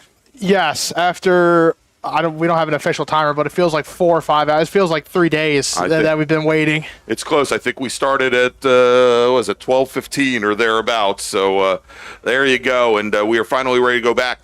And because of the late start here, we've had some updates to our schedule this afternoon. All of our remaining races today will be 8 laps or 16 minutes, whichever comes first. And we're going to try to get as many races as we can in until we hit the 6 p.m. Well, our PA system turns into a pumpkin at 6 p.m. That is the shutdown time here over at Summit Point. We can't go past that time, and then we'll try to fit everything else in tomorrow. So that's what the schedule looks like. We've got our next group ready to head out on track, and that is our first of 3 bracket races, the Sprint Bracket Road Racing Series, here this weekend, as the pace truck now bringing the field out. And so let's run down the starting order, Dave. Why don't you, if you'd like to take this one for me, I'd appreciate it. Yeah, absolutely. So we got 10 cars that were supposed to start the bracket race. We'll see how many come out. Starting on pole, it's number 14, a Marshall Lytle from Alexandria, Virginia, and a BMW 325 IS. Starting at second, it's number 9, a Trey Harper from Chantilly, Virginia, and a Porsche 981 Cayman GTS. Starting in third, it's number 18, Corey Markovitz from Martinsburg, West Virginia. We'll figure it out. In a Porsche 911 GT3 Cup car. That should be fun to watch. Was supposed to start fourth. It's the number 50, is Steve Martin from Silver Spring, Maryland, a Ford Mustang. They had issues with that car during qualifying session this morning.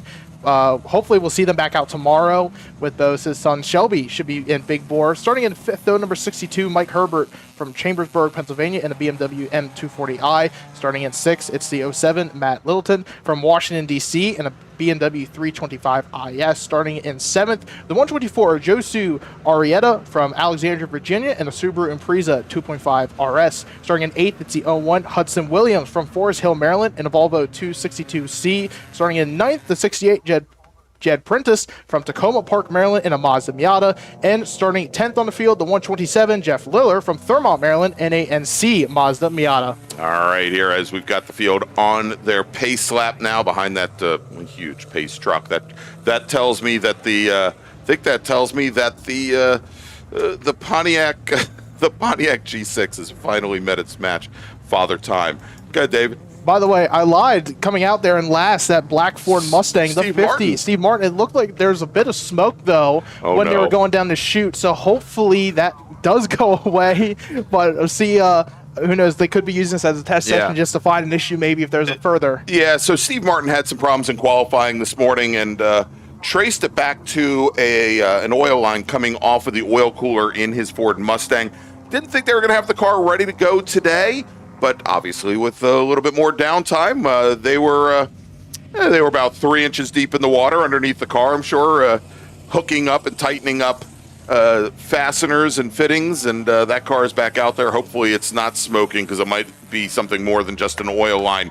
Now, as the pace truck heads to the pit lane, turning the field over to Marshall Lytle on the inside in his brand new BMW. We saw the debut of that car a month ago here at the June MARRS, and then Trey Harper in his Cayman. That's right, Trey Harper not in the field. Corey Markovitz in his GT3 Cup car there on the front row as the starter waves the green flag, and as you would expect, that GT3 Cup car jumping out to a good start over Marshall Lytle's swapped in E36 BMW 325. As they head down into turn one for the first time, I want to welcome joining us here in the booth, bracket racer Chris Graham. Unfortunately, not racing with us this weekend, as he's putting in some development time in a brand new race car. Welcome, Chris. How you doing today? Hey, how are you guys doing? Doing very well. And of course, Chris, who's raced in the Sprint Bracket Road Racing Series for a number of years and has had to listen to Brian's, David's, and mine how should we put this, labored explanations of how bracket racing works has come to set us straight. And I think Trey Albrecht tried to do this about a year ago, and obviously we never learn. So welcome, appreciate you joining us here, Chris. And so as we ran down that starting order, I think probably the first order of business is to tell us, we always talk about these 2-second time slices, these brackets that all of our racers get put into over the course of a race, but that actually starts out when they go out for qualifying.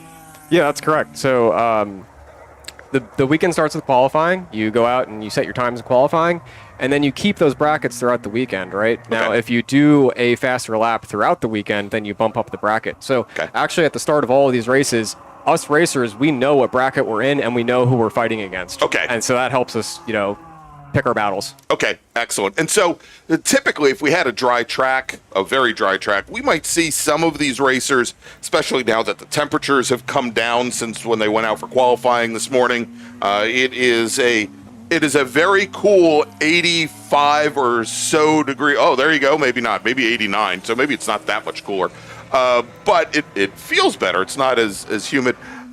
Maybe the track would have been a little less slick, so the drivers might set faster times that they did in qualifying. But given that the track is still very damp here and we see the drivers trying to search out for grip at the moment, likely that they would not be moving up a higher bracket from where they qualified, but they're never going to drop to a lower or slower bracket from where they qualified. Yeah, that's correct, right? So these drivers are going out in their brackets already, but because it's damp, because it's wet, they're not going to be, setting flyers. So really, you know who you're racing against, and for Corey and Trey, who's not out there, but they would be battling together in this situation. Right. So even though Corey is ahead of Marshall, since Marshall did a faster time in qualifying, they're actually in two different brackets right now. Got it. Okay, so Marshall is still in that M3 bracket, or A3 bracket, pardon me. In the A3 bracket being for drivers that lap anywhere from a minute 19 to a minute 21 out on track, whereas Trey Harper is in the A4 bracket for drivers a minute 21 to a minute 23. Essentially. So a little strange there, obviously, as their positions on track are swapped. Yeah, and that's absolutely true, but that's not saying that Marshall isn't trying to race Corey right now. Right. All right, and it sounds like we may have a driver may have gone off coming up the hill out of turn 8. We'll try and get some information about that as we get more information. And yeah, there's a lot of smoke there, and where there's smoke, there's usually Steve Martin, unfortunately. We'll see if that is the case. I am showing that he is the only driver not to have completed a second lap. So likely that is the number 50 machine. And so, David, I think you called it there during the pace lap, and perhaps more than an oil cooler line issue affecting that car, as we've got the local cautions now at the bottom of the hill. All right, real quick, let me make a call to the grid for our next race group, if you all do not mind. Attention in the paddock. Race group number 4. That's Improved Touring A, ITA, ITS, STL, and T4, as well as Spec E30. Don't want to forget the Spec E30 drivers. I don't think we have any registered this weekend, but if we do, it's time to head to the grid. Race group number 4. Your race is next. Remember, all of our races this afternoon are now scheduled for 8 laps or 16 minutes, whichever comes first. And good sign there, David, the Steve Martin giving the thumbs up to the corner workers, at least to let them know he's okay. Yeah, absolutely. That's the most important part. So it sounds like, though, there might be a little bit of oil on the track somewhere over on that side of the track. It looks like we sent the Rescue 1 truck out there, so as they go by all the corner stations on track, they'll be given, basically, the drivers will be given a white flag to signal that there is a track vehicle on track, so no passing. Obviously, they'll be on the lookout for that, as they're going to stay basically on the drivers right here coming out of turn number 3. And Marshall Lytle almost has to go to driver's left to avoid it there. But it looks like, though, Corey, though, in the Porsche Cup car has extended the gap. And, of course, that Porsche Cup car has, I don't know those models, don't know if they have TC and ABS in the 991.1s. But, though, he's already running about around the same time last lap. Both Corey and Marshall ran 131s. Yeah, Corey's got a nice, big, expensive ABS unit in that car. Yeah. Okay, that's what I thought. It's so hit or miss Porsche Cup cars because some models they do, sometimes they don't. It depends on the model. So I figured rather be very open about it and try not to say something that's the wrong answer. So, Chris, why don't you tell us a little bit, as we had about 3.5 hours of talk from the time that this race was supposed to start. As we set up towards the top of the show, that you are all right. As we're now about halfway, that you're doing some development work on the car. We just saw that you had it out for the Washington D.C. region's time attack and time trials event last weekend on Summit's Shenandoah circuit. But you've also said that you and Marshall Lytle and a couple other drivers have been working. You don't have identical cars, but you've been working on similar engine swaps and doing joint development to your race cars. Why don't you tell us a little bit about that? Yeah, so the common thing between the group of us is, most of us have E36s with S54 swaps in them. Okay, and those S54 motors, those are from the next generation, the E46. Correct. Models. So they're a 330 horsepower motor that swaps in the 240, or swaps from the 240 horsepower that you typically see in the M3s. Okay. Now I've taken the leap and I've actually changed from a manual transmission to an automatic transmission, which is why I'm not out here this weekend. Okay. But yeah, trying to get that all calibrated in and getting the shifts working correctly. But yeah, I had it out here at main track in Shenandoah last weekend, just working out some of the bugs. Was not able to completely get them resolved, but here we are. There, exactly. And so, but you're progressing, and hopefully you said you'd have the car out here for Labor Day weekend. Oh, absolutely. Yeah, absolutely. And so you've taken the leap to swapping in the automatic transmission, which I guess is the 8-speed BMW. the 8 HP. And right. So, of course, everyone else in our group wants to do that. So here I am as the guinea pig. The guinea pig, exactly. Well, Marshall's rowing his own gears there. Now, is the transmission that they're running, is that the matching transmission that normally comes with that particular motor, or is it the same transmission that they would have had in an E36? Yeah, so Marshall, Barron, and Matt are all running the 5-speed. Okay. So they're shifting their own gears. It's what I had previously in the car. Okay. Joe, on the other hand, he's got LS1 and T56, so he's out of this question. He's got good GM power underneath the car. All right, is Steve Martin being towed back onto the pit lane? Apparently, there wouldn't have been that much oil being dropped if they were flat towing him back to the paddock, so that is actually a very good sign. Now, as we have 3 laps remaining, let's take a look at where things stand. So, Kari Markovits now, again, your lead car on track with a fast lap of a 1:28.483. And actually, we are hearing word that there might be some oil on the track surface, although our racers are doing a very good job of that. They've got a debris flag being displayed down in the lower portion of the course. And so we are getting word now that the next tow, they were going, and there we go, and say the next time Corey Markovits comes down the front straight, they were going to give him the checkered flag. And I think that may be because of the oil that's down on track. One of the challenges you have is doing oil cleanup on a damp track surface. And I'm also hearing that probably have some repairs to our tire wall coming up down at turn 8. As you can see, our emergency services vehicles deploying once again. But checkered flag is in the air. Kari Markovits is going, since it doesn't look like anybody has gone any faster, Chris, than they did in qualifying. Markovits is going to take the win over in the A4 bracket. That, again, that's for drivers a minute 21 to a minute 23. Marshall Lytle, who finishes second on track, will take the win in the A3 bracket. That's for drivers a minute 19 to a minute 21. Josu Arrieta comes across the line in his Impreza and just beating Matt Littleton to the line. And I'm looking to see where they were. Littleton was in the B3 bracket for drivers a minute 29 to a minute 31. Arrieta in the B4 bracket, that's for drivers a minute 31 to a minute 32. Obviously, again, the drivers not matching those lap times here today.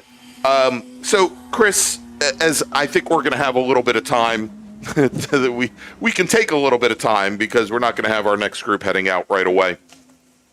Tell me this, over the course of a normal race weekend, given how you're setting a base basically during qualifying, Are you looking typically almost like a time trials or a track day to improve your lap times over the course of a weekend? Or are you really looking primarily at the competition with those other drivers in your bracket, and focusing more on the bracket you are in than breaking out and going faster? Yeah, I mean, me as a racer, I am just trying to go as fast as I can. Okay. So that is my primary objective. But that being said, I do know what lap times my car runs, and I know what kind of lap times that my car runs in different temperatures too. Okay. So over the course of a weekend where we might be racing in the morning versus the afternoon because we have that split bracket race, I will always run, maybe a second or so faster in the morning, and then a second or so slower in the evening. So that's something to keep in mind too. But in general, that still puts me squarely into that A2 bracket usually. Got it. So, got it. All right, so that's going to wrap up, Chris. Because I know we're going to have you back tomorrow. Thankfully, you are coming back tomorrow, right? No, you're not coming back tomorrow. Okay, so because Chris isn't coming back tomorrow, before we let you go, you have any sponsors, people that help you out with the development of the race car? We talked about obviously Marshall and Barron and everybody else over at ML2 Motorsports.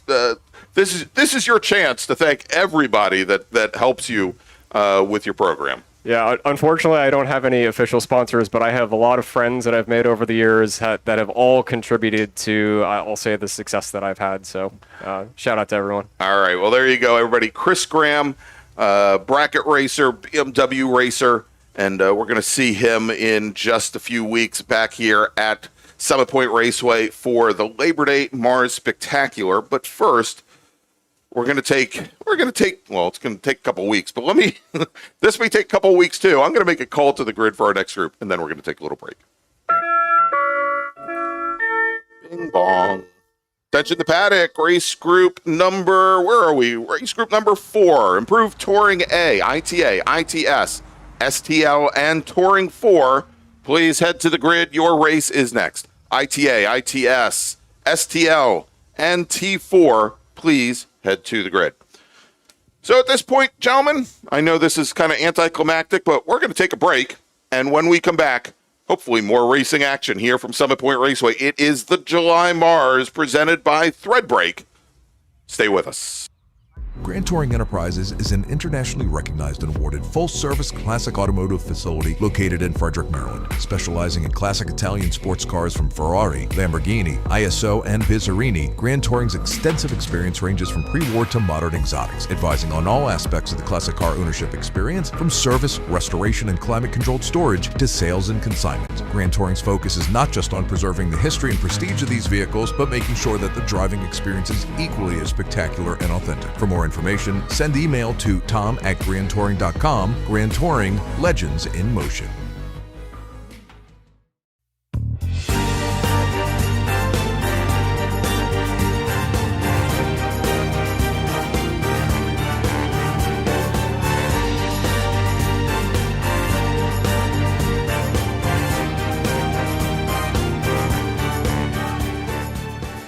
The Spring Hill Suites Winchester is an all-suite property that features spacious suites, an indoor heated pool, complimentary hot buffet-style breakfast, a 24-hour fitness center, and complimentary Wi-Fi. Whether you're traveling in a group or flying solo, you'll find it easy to get comfortable in our spacious suites. We're conveniently located just off of Interstate 81 at exit 317 in a shopping center with many shops and dining options. Discount rooms are available. To book your suite today, call 540-431-3330.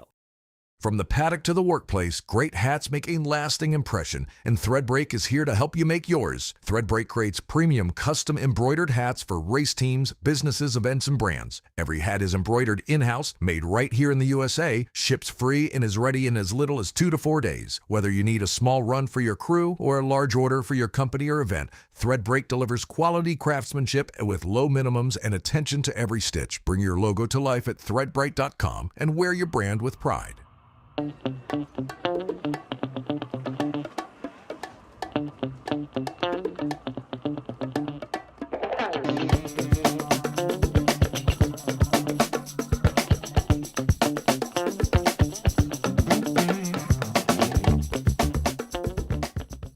Willing & Able Racing offers top-quality spec race car rentals with full setup and repair services, including trackside support for SCCA, NASA, VRG, and other organizations' road race time trials and track day events. Their spec racer Ford specialists and each of their Gen 3 machines sports a SATAV sequential transmission and a data acquisition system. Also offering spec Miata rentals, Willing & Able is currently taking reservations for the remainder of the Mid-Atlantic Road Racing Series season. For more information, email Willing & Able at rent@wnaracing.com, see them on Instagram at WNA Racing, or visit their website at WNARacing.com. Willing & Able would like to thank all the volunteers this weekend who've graciously donated their time so that we may race.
for the sun.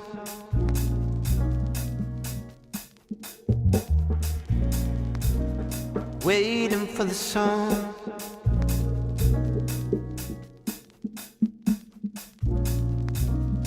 Waiting for the sun.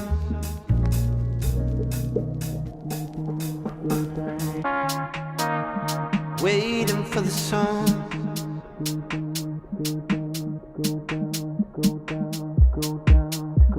Waiting for the sun to go down, to go down, to go down, to go down.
Waiting for the sun.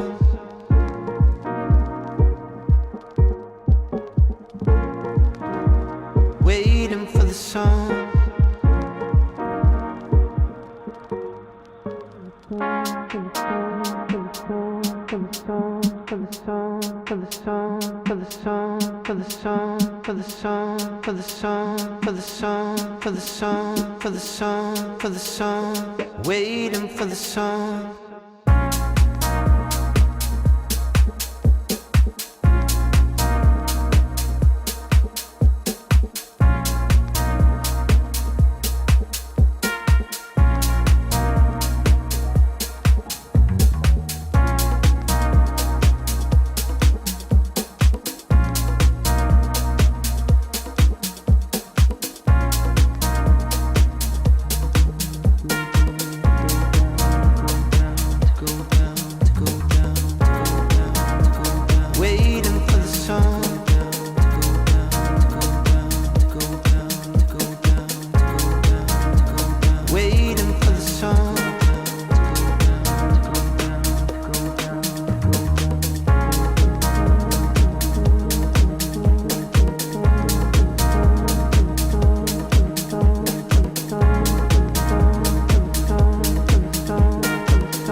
Waiting for the sun.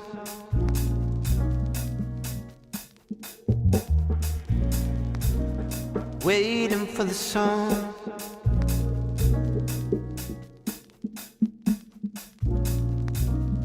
Waiting for the sun.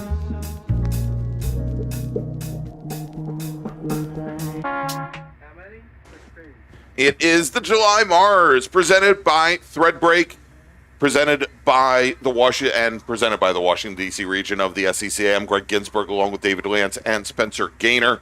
And I think we're ready to go back racing. Next up, it's Improved Touring A, ITA, ITS, Super Touring Light, that's STL, and Touring 4, a new grouping this weekend, and should make for at least 3 very good races. So let's take a look at the starting order. Scheduled to start on pole today, driving the number 182 STL Mazda Miata. That's the K-Hall Racing J&L Automotive Machine from Cave Spring, Virginia, Ted K-Hall.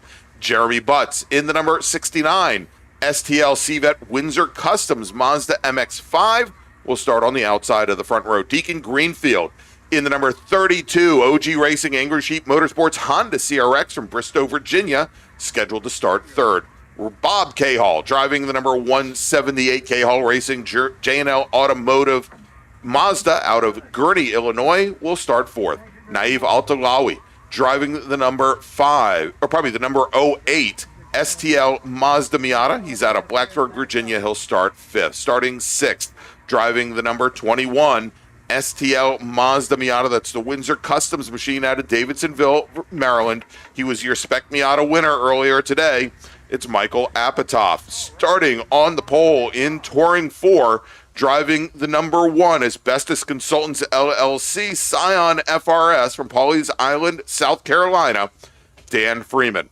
T. Wade Heron is your ITA pole sitter. He starts 8th overall, driving the number 61 The Rockhouse Mazda Miata.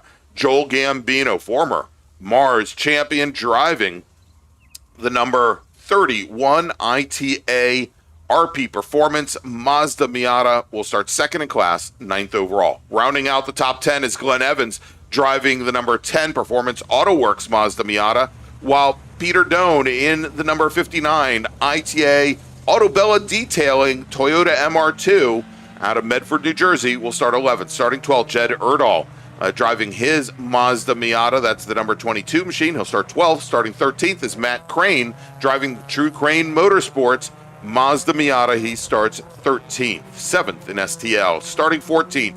6th in ITA, driving the number 43. Like father, like son, racing Honda CRX out of the Glen region, it's Kyle Colby. And that brings us to our 15th starter, 7th in ITA, driving the number 142. Like father, like son, Honda CRX of David Colby. By the way, Kyle's the son, David's the father. Jeff Lillard, scheduled to start 16th overall, second in Touring 4 in the number 127, Venoris Financial Services, Mazda MX-5. And then we've got Tannen Hipschman, who is our sole ITS racer today, starting 17th overall, driving the number 53, Mazda RX-7. And then Alex Cumming, driving the number 24, Touring 4, Mazda RX-8. That's the Courage Motorsport machine. He starts 18th. Attention in the paddock, attention in the paddock. First call to the grid for race group number 5. Race group number 5, that is SSM. Please start heading to the grid now. SSM racers, this is your first call to the grid.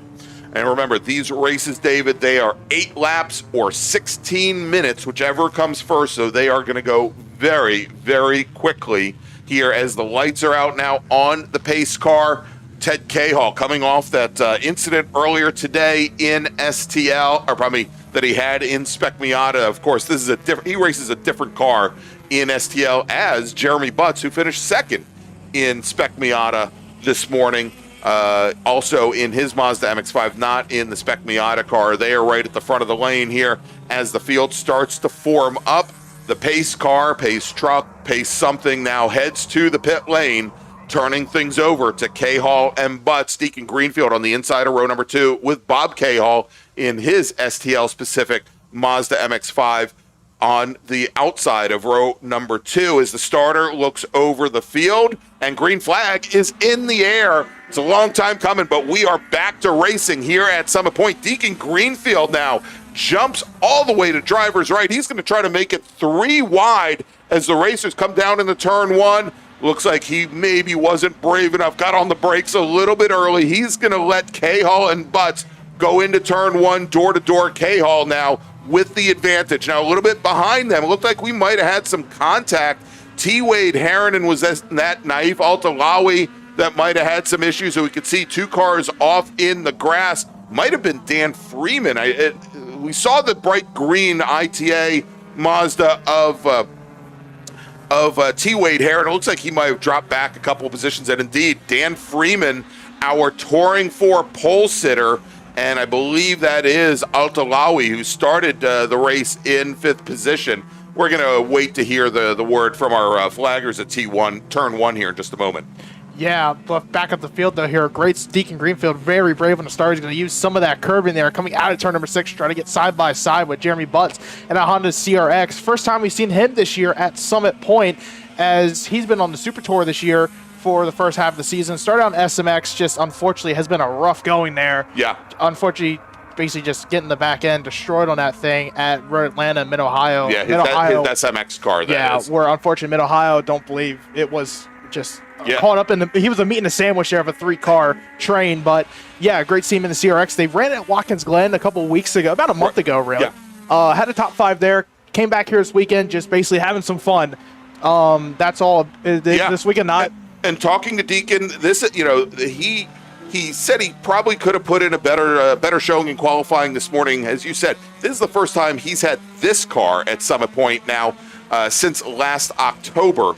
And, with the conditions on the track right now, which the track is very, very slick, you'll see there's no standing water there. There's just a light sheen as Ted Cahall gets a big wiggle there coming out of turn 3. This is probably the worst conditions for a front-wheel drive car, because we're going to see here where Greenfield is really scrabbling for grip on those front tires. He might have a good, if he can round off the corners and not jump in all, and tighten up the entries like he just did at turn 5, he might be able to get some speed off the corners. But it also looks like these NC Mazdas have a little bit better run off of the corners than he does. Yeah, absolutely. You see Jeremy Butts, though, just gets that little bit better drive, but he's going to have to try to defend the inside because here comes Deacon Greenfield. He's going to have that inside advantage going down turn number 10. Still can't get to the side, so Greenfield thought about it, going to file back in line. Again, these were very quick sprint races. We basically slashed the length of them in half now to 8 laps. So as Ted Cahall comes to the line, we're going to have 6 laps to go. Yeah, and so every time we see Butts and Greenfield challenging one another going into turn 10, opens things up now for the rest of the field. Now let's jump over to our ITA race, and here they come now. 4 racers here. It's Glenn Evans. He's in the white number 10 Miata.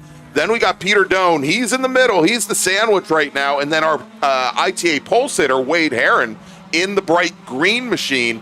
And we know that Toyota MR2 has a good run out of the final corner. He's got a lot of straight line speed with that Toyota. Typically, David, in a longer race, the Toyota seems to suffer some from heat soak. It typically loses a lot of pace towards the end of a race, but as the temperatures have now dropped about 10 degrees since our last race when we had our bracket race start about an hour ago, things are cooling down. And of course, with only an 8-lap race, he's got a great advantage. Yeah, absolutely. Interesting how we can keep the 2 Miatas of both Glenn Evans and T. Wade Herron behind him. T. Wade Herron, though, we've seen him a couple times this season. Had a pretty good start to the year. I believe he does have a win on the season in the ITA category. He does. But Peter Dono, kind of keep those Miatas because they can work with each other. They can bump draft a lot better than I believe, than they could with the MR2. So, but right behind Naif Altalali in that 08, that's an STL car. That's an out-of-class car. So it's interesting to see if he's not, looks like doesn't really rushing to get around these. Yeah, he's just sitting, and I think that's also the same chassis that he's been running in Spec Miata. So the ITA cars probably have a good 15 horsepower on them.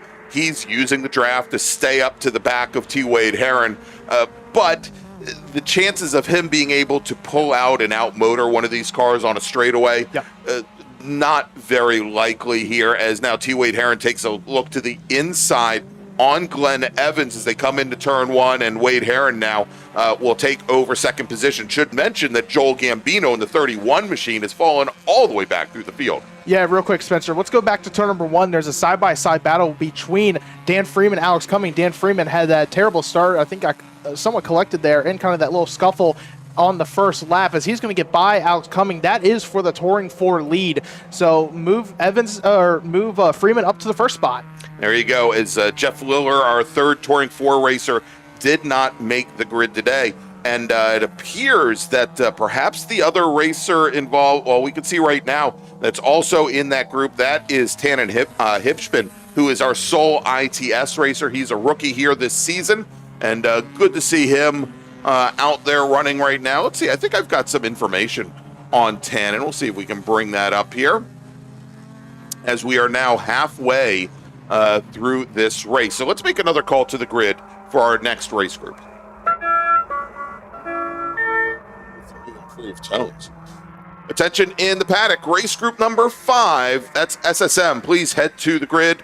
SSM racers, please head to the grid. Your race is next.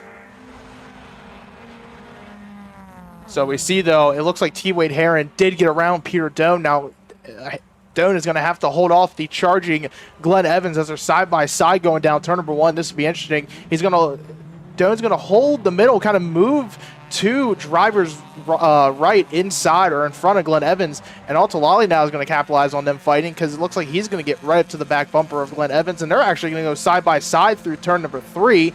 So this is going to be a fun battle. Again, out of class traffic. Altalali basically using this as he's a double dipper that we see a couple of the SM drivers will double dip into this category STL that the cars are eligible for. They're not really fully prepped to the STL spec lines. So again, just kind of get that track time. See how maybe your car moves around in the draft with another car. Or, use what you can take from this and apply it to your SM race tomorrow. So he It's been a fun battle, but Glenn Evans, though, or T. Wade Herron, excuse me, he's already pulled a good margin by about 5 car lengths to Peter Doan. Yeah, exactly. So it just took the opportunity to get past. And again, the Toyota MR2, great straight line speed, especially down in the carousel. It suffers just a little bit. And, but both of those racers now have separated away from Glenn Evans. Evans now having to contend with that out-of-class car with the Altalawi machine here. So let's take a quick look. I want to jump back, if we can, to Greenfield and Butts, because I think Deacon Greenfield has managed to get around Jeremy Butts. So Greenfield had gotten around at the line. Butts has gotten back around, as it looks like the rain starting to come down once again. Just a little bit. We'll see if that affects this race. We only have 3 laps remaining. I don't think it will, that the track is dried out, but Greenfield managed to get around the 69 car once. This is the area of the track where that Honda CRX really would have the advantage, and again, doesn't seem to have the straight line speed. Coming off of the National Championship runoffs in 2017, and again, a couple of years later, the Honda B-Series motors have received different restrictors that tighten down and lessen the amount of airflow into those engines, and they are quite a bit more restricted than they were years ago. And it's really, I think, tilted the balance of power very much towards the MX-5s. Now there are certainly the counters to that. Our defending national champion in STL raced a Acura Integra with a B18 motor, and he took over the championship when the winner on track was disqualified, but who was also driving a Honda. But again, I think those, and especially Deacon, who I believe is in a 1.6 liter B-Series motor, definitely at both a torque and horsepower disadvantage to the MX-5s. Yeah, Jeremy Butts on the edge there, had that car sideways as he was getting through the exit of turn number 3. But yeah, you can really see that when he go down the front straightaway, Deacon is basically the under 10. He's right up behind Jeremy Butts, but basically then once they get down to towards turn 1, it opens up by about 5, 6, 7 car lengths, as they were about 0.6 of a second from each other, though. But Deacon, again, that in the back section, very strong, can get up beside Butts, but just can't get that job completely done. As we have a slow car, it looks like that's the 31. Joel Gambino, yeah, and Gambino had fallen towards the rear of the field early on in this race, and looks like he's going to bring it down the pit lane. His race has now run. Attention in the paddock, third and final call for race group number 5, SSM. Please head to the grid. SSM racers, please head to the grid. Your race is next. Yeah, Joel Gambino, though, he is the current ITA points leader coming into this weekend. 35 points separated him between him and Glenn Evans. So the maximum amount of points you're going to get for today, 150. The minimum, 70 points, is going to be an 80-point difference. But again, if you do more than 6 feature and heat races, they'll basically take the best 6 finishes. So if you race the rest of the season, use this as a drop round. Let's take a look now coming out of turn 10 if we can. We'll check back in with Ted K, our overall leader, here in just a moment. As things have tightened up now in the battle for second in ITA, as Peter Doan still has the luxury of that STL car between he and the number 10 of Glenn Evans. But Evans had a great run out of the final corner. Let's see if he pops to the inside on Altawali. Not going to get that done, as Peter Doan still very defensive. Doan wants to ensure that the red Miata, that STL car, doesn't get around him as they work their last lap. Also working last lap, it is Ted Cahall, our leader in Super Touring Light, as he comes out of the final corner now and onto the front straight, and he is going to take the win in Super Touring Light. Congratulations to him. Say definitely a great drive after what happened earlier in the SM race. I'm sure that can kind of make your day a lot better with a win here. All right, there you go, taking the win. Now finishing second. Let's take a look, as we've got Jeremy Butts, and coming across the line, Jeremy Butts will finish third behind Deacon Greenfield. So on the last lap, Butts had some issues, finished almost 9 seconds back from Greenfield. I was looking at what happened to Where's the CRX? The CRX was already down at turn 1 when Jeremy Butts was coming across the line. Yeah, absolutely. I heard that there was a spin there from Butts somewhere, so it seems like it's a quick spin because he wasn't that far away from Greenfield, so just I'm sure a quick spin and get it going again. All right, so there you go. In STL, it's K-Hall, Greenfield, Butts finishing 4th and getting around Peter Doan on the last lap. Naif Altalawi over in ITA taking the win. Wade Hare and Peter Doan will finish 2nd. Glenn Evans will finish 3rd. In Touring 4, Dan Freeman will take the win with Alex Cumming finishing in 2nd.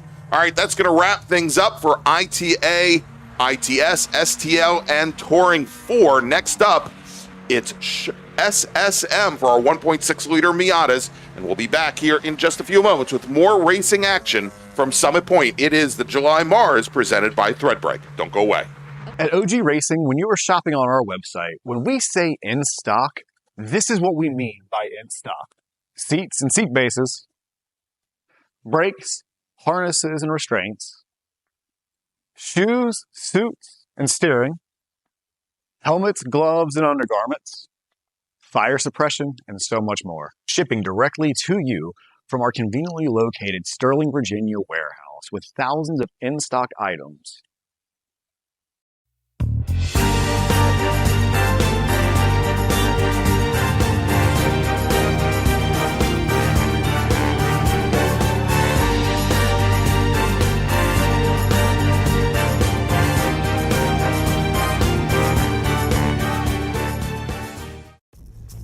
RP Performance is the only premier race shop in the region that specializes in both street and track Mazdas and is located right in the heart of racing at Summit Point's Gasoline Alley.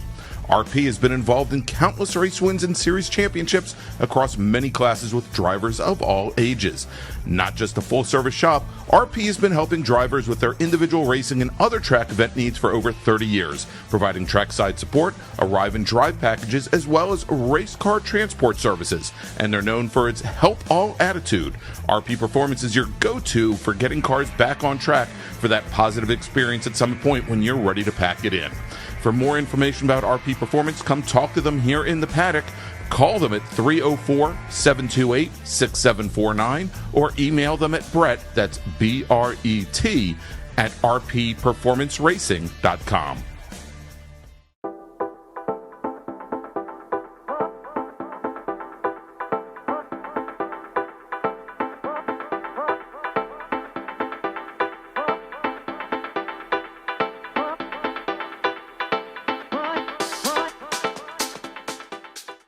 Looking to level up your motorsport game? At Courage Motorsport, we've got everything you need, from high-performance parts and racing equipment to expert driving instruction and even our own Courage racing gear. Whether you're a beginner, a pro, or looking to kickstart your motorsport career with training in both the business of racing and securing sponsorships, we've got you covered. Check out our gear, grab a shirt, and represent your passion. Email us at trackready@couragemotorsport.com or visit couragemotorsport.com and get ready to hit the track.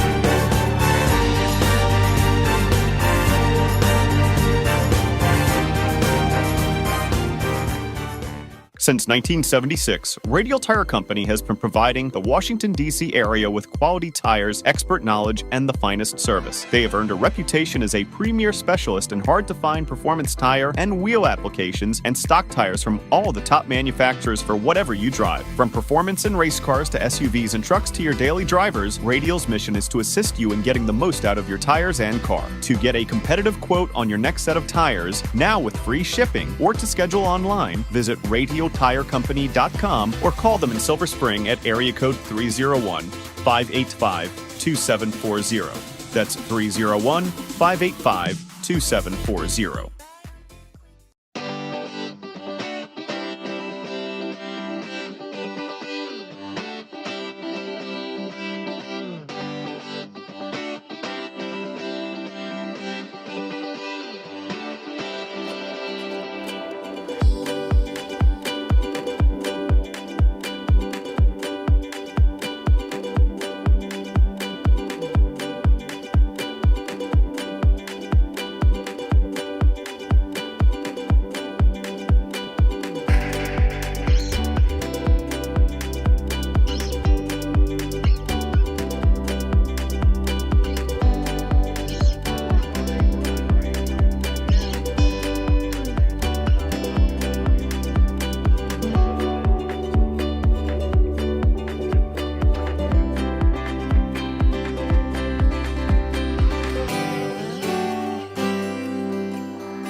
Welcome back to Summit Point Raceway and the July MARRS, presented by our wonderful new partner, Threadbreak, and the Washington, D.C. region of the SCCA. If you're looking for custom embroidered hats for your team, crew, or sponsors, Threadbreak is offering D.C. region members 15% off all custom hat orders that are placed by August 31st. Visit threadbreak.com, fill out the custom order form, and mention your WDCR racer or team. Get started today at threadbreak.com. All right, David, next up, it is SSM, our first-gen NA Mazda Miatas, all with the 1.6-liter motors. Always incredibly exciting races as they start their pace lap.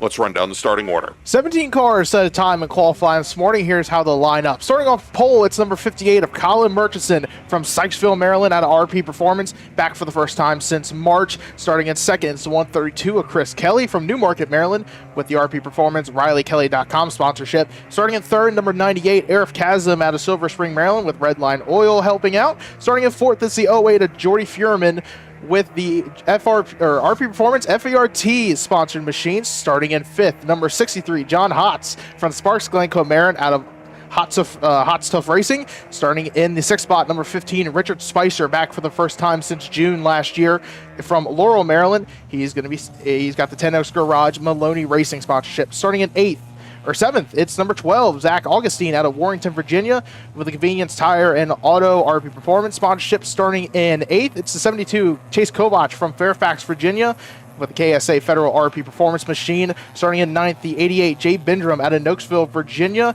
with the Mind and Body Clinic sponsored machine. Starting in 10th, the number 77, Shane Butler out of Washington, D.C. region. He will be starting 10th. Starting 11th, the 32, Parker Moden from Purcellville, Virginia, starts with the RP Performance Outdoor Space sponsorship. Starting at 12th, the 6, James Roberts from Mount Joy, Pennsylvania, the Jim Roberts West Main Auto sponsorship machine. Starting 13th, the 07, Steve Bindrum. Starting at 14th, the 198 of Curtis Fredericks. Starting at 15th, out of RP Performance, it's number 95, Nathan Reynolds. Starting at 16th, the 94 of Richard Ferry. And starting in 17th, the number 40, John Grahor, with the RP Performance sponsorship out of Ashburn, Virginia. Attention in the paddock. First call to the grid for race group number 6, Spec Racer 4 Gen 3. Please start heading to the grid. Spec Racer 4 Gen 3, our last race of the afternoon. Please start heading to the grid. Your race is next. All right, as the lights are now out on the pace car, you know, Dave, we were talking when we went to break as the rain had started coming down during our last race. You know, we anticipated that most of the racers were going to be on the dry weather tires. And I thought, well, you know, the wet weather tires are not going to really do much for you until there's some standing water. The rain's actually down at the lower end of the course starting to come down a little bit harder than I anticipated. It may not be a problem now, but if the rain keeps coming towards the end of this race, it could really change things up and mix things up for these racers, as the pack is very well formed. The pace truck, heads to the pit lane, turning things over to the black number 58 of Colin Murchison, the yellow 132 of Chris Kelly. We've got Arif Kazim and Jordy Fuhrman. Fuhrman, our defending MARRS champion in SSM, sitting on the outside of row number 2 as the green flag is in the air. Windshield wipers a-moving as Colin Murchison gets a great jump. He's already got about a half a car length up on the rest of the field as he crosses the start-finish line. These drivers, how much faith are they going to have in their braking now with the wet track as Chris Kelly tries to push Murchison all the way to the inside? And there might have been a little bit of contact there as we've got a driver off driver's left off the access road. He now rejoins. And so just talk about faith in your braking. Didn't have it there down to turn 1. We'll get the number in just a moment. But we also have Jordy Fuhrman now, who's moved up into third position ahead of Richard Spicer. And that, I'm wondering if that was Arif Kazim that went all the way down. No, Kazim now is back in, looks like he is back in 5th position. So he loses a spot as he went down into turn 1. As again, David, the rain's starting to pick up. Yeah, you saw that Kyle Murchison going into turn 5 at the back end, kind of sliding, or the front end, really, that whole car just sliding basically from the inside to the outside. Not a lot of grip down there. You're really going to have to tiptoe in this back section, especially coming off these corners, as Murchison way sideways. Got a handful there with Chris Kelly right up behind him. He's had a good season. First ever win for him last time out at New Jersey here in the MARRS series in the SSM. He got the second heat race win, and also the feature race win as Murchison. The back end still stepping out there as he's coming off these corners. Yeah, and we're probably not going to see it get any better, especially over at turn 8, where the drivers have to come over a very pronounced crown in the pavement. But here, for the most part, drivers doing a good job, although you can see the difference between the drivers at the front of the field, David, and the drivers mid-pack, a little bit further back, as they're much more tentative. A little bit further back in the field now with these changing conditions and trying to figure out what they couldn't figure out on a pace lap. Now, as our leaders head down into turn 1 and looking now to the inside on Chris Kelly, Richard Spicer in the blue number 15. That is the ex-Maloney SSM car. Spicer now moving up into second. Jordy Fuhrman still taking a look, and now Fuhrman trying to make a move from the outside on Christopher Kelly. And there, Kelly not giving any quarter, trying to open up turn 3 as much as possible there. And although they come out side by side, Fuhrman now on exit takes over third. Yeah, this is definitely conditions that Jordy Fuhrman loves, kind of those little bit of mixed conditions. Now it's starting to turn to the almost a very wet track. But Rich Spicer, though, we haven't seen him this year. Saw him 2 times last year at the Lightning Challenge last year, where he had a 3rd and 4th place finish, and then also in the June MARRS, where he won the heat race that weekend, finished 2nd in the feature race. So a very as the that looked like the 94 Richard Fury. Yeah. Went off there straight through turn number 5. So it wasn't a big off, though. It just kind of locked up the brakes a little bit. But the difficult part, it may not have been a big off. It may be a big on, because that grass down there from the huge rains that we had midday, I'm sure is very slick, and the track drops away from the pavement a lot right there on the outside of turn 5, so we'll see how long it takes for him to get back. Did get word that it was Nathan Reynolds in the red number 95 car. That's our driver that went off on the opening lap down by turn 1.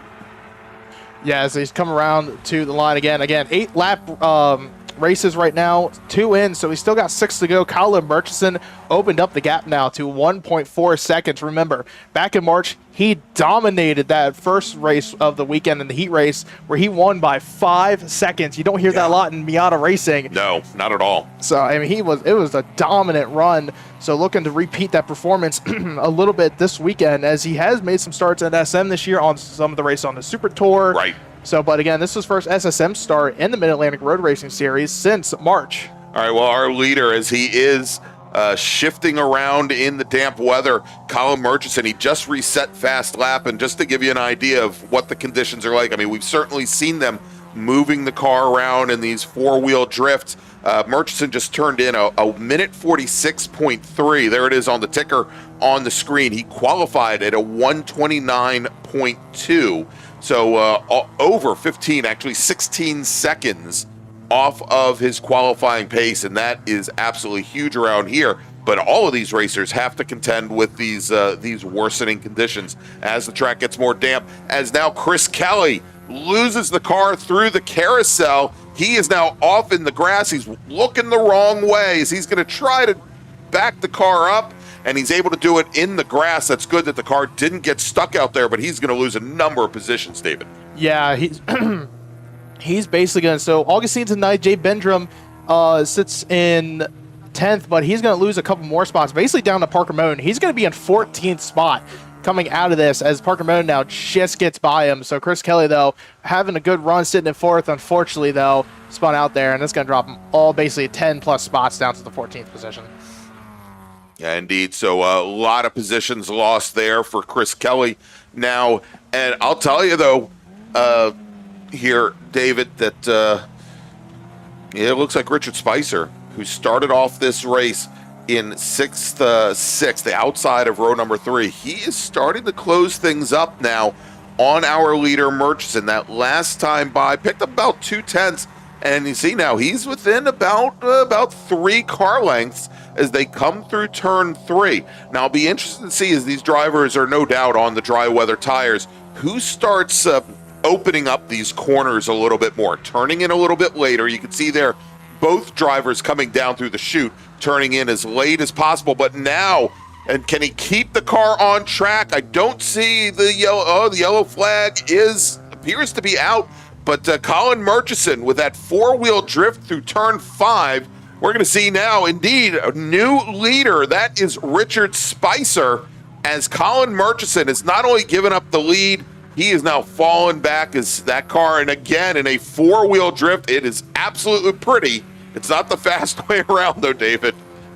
No doubt. I mean, he is really wheeling that thing around. It just doesn't have the grip that he wants. As again, you can see that back end just starting to come around on him out of turn number 9. So that's going to move Jordy Fuhrman up to the 2nd spot now. The current championship leader by about 200 points to Chris Kelly. Chris, though, had that off that we saw about a lap or 2 ago. Again, and Kelly's all the way back in 13th position right now. Yeah, and I talked about last race with how the points work. You're gonna, if you do more than 6 heat and feature races, whichever one, basically your highest finishes out of those are going to be counted. The ones that are your lowest, they get dropped. So again, if they've all, Fuhrman, Kelly have done the full season so far, so use this as a drop round. That's more likely going to happen. Absolutely. All right, real quick, is we've got now 5 laps remaining here, 3 laps in the books. Let's make a call to the grid for our next and final race group of the day. Attention in the paddock. Second call to the grid for race group number 6, was scheduled to be our last race of the day. Spec Racer Ford Gen 3, please head to the grid. Spec Racer Ford Gen 3 racers, please head to the grid. Your race is next. And we've just, David, as we see one yellow car coming down, that is, I think, the Jim Roberts machine, because Chris Kelly has brought his car back to the paddock. Yeah, I'm sure call it a day there. Focus on tomorrow, where it's going to be a little bit drier, though. But this is the battle for 9th, though, as Jim Roberts going to come up onto the Shane Butler machine. That's going to be now for the 8th spot, and he was on the inside. Looks like he had a good run. Shane, though, good exit in middle of the speed through the corner, so he'll hold off Roberts. But behind him in that blue machine, that is Jay Bindrum. He moves us basically into 9th spot. Zach Augustine are so far the rookie leader in that, between him, Luke Fedowitz, and Parker Moden. So he's having a pretty good run. That's probably his first time ever racing in the wet for Augustine. So you're basically learning as you're going along. As you're doing it. I tell everybody, my rookie year, every single test day that I did my rookie year in the MARRS series, it poured down rain. And then when it came to Saturday, dry as a bone until the very last race of the weekend, or of the season, when I put the car on pole by almost 5 seconds. And that was the advantage of having, I think 7 test days in the wet here at Summit Point. But I mean, when you have to race in the wet, it is the most difficult thing to do, because unlike testing, there's so much more pressure on you. It really just makes the heart race. Yeah, absolutely. Can imagine it. Just hang on moments, and again, just learning as you go. So again, and you go to turn 1 lap. It's in each corner is going to have a different condition each lap. They're not going to be the same here with the rain kind of stopping and going now. It has lightened up, so see how this plays out for the rest of this race. Don't think it'll make much of a difference again on the grip that we've seen. But Richard Spicer, though, we move back up to the front. Actually, as we say that, Augustine getting really close to the back end of the Jay Bindrum machine for that 9th position. He's going to just lose a little bit of time there turning into the corner. But Augustine, though, he's had a really good rookie season so far. We've talked about it so many times. He's had multiple top 10 finishes. First race this year, had a top 5, and then went to VIR for the first ever time. Again, a tricky track for a rookie. Right. 6th place finishes there. Had a good run at NJMP. Didn't have a good first heat race where I know he had some problems, but recovered for 2 top 5 finishes there. So he's been very consistent in the dry conditions in top 5. But again, you're probably going to lose a little bit of time learning in the rain as you go. So I'm sure, take whatever knowledge you gain today and then apply it to whenever you're racing next in the rain. And so I want to follow up Brian Donati, who again is not with us here at Summit Point this weekend. Had some family matters to attend to, but he's put in the chat for us. And this is right. So Richard Spicer, our race leader right now, he came to Mazda MX-5 or Mazda Miata racing, I think 2 years ago. And as you mentioned, new in the ex-Maloney SSM race car.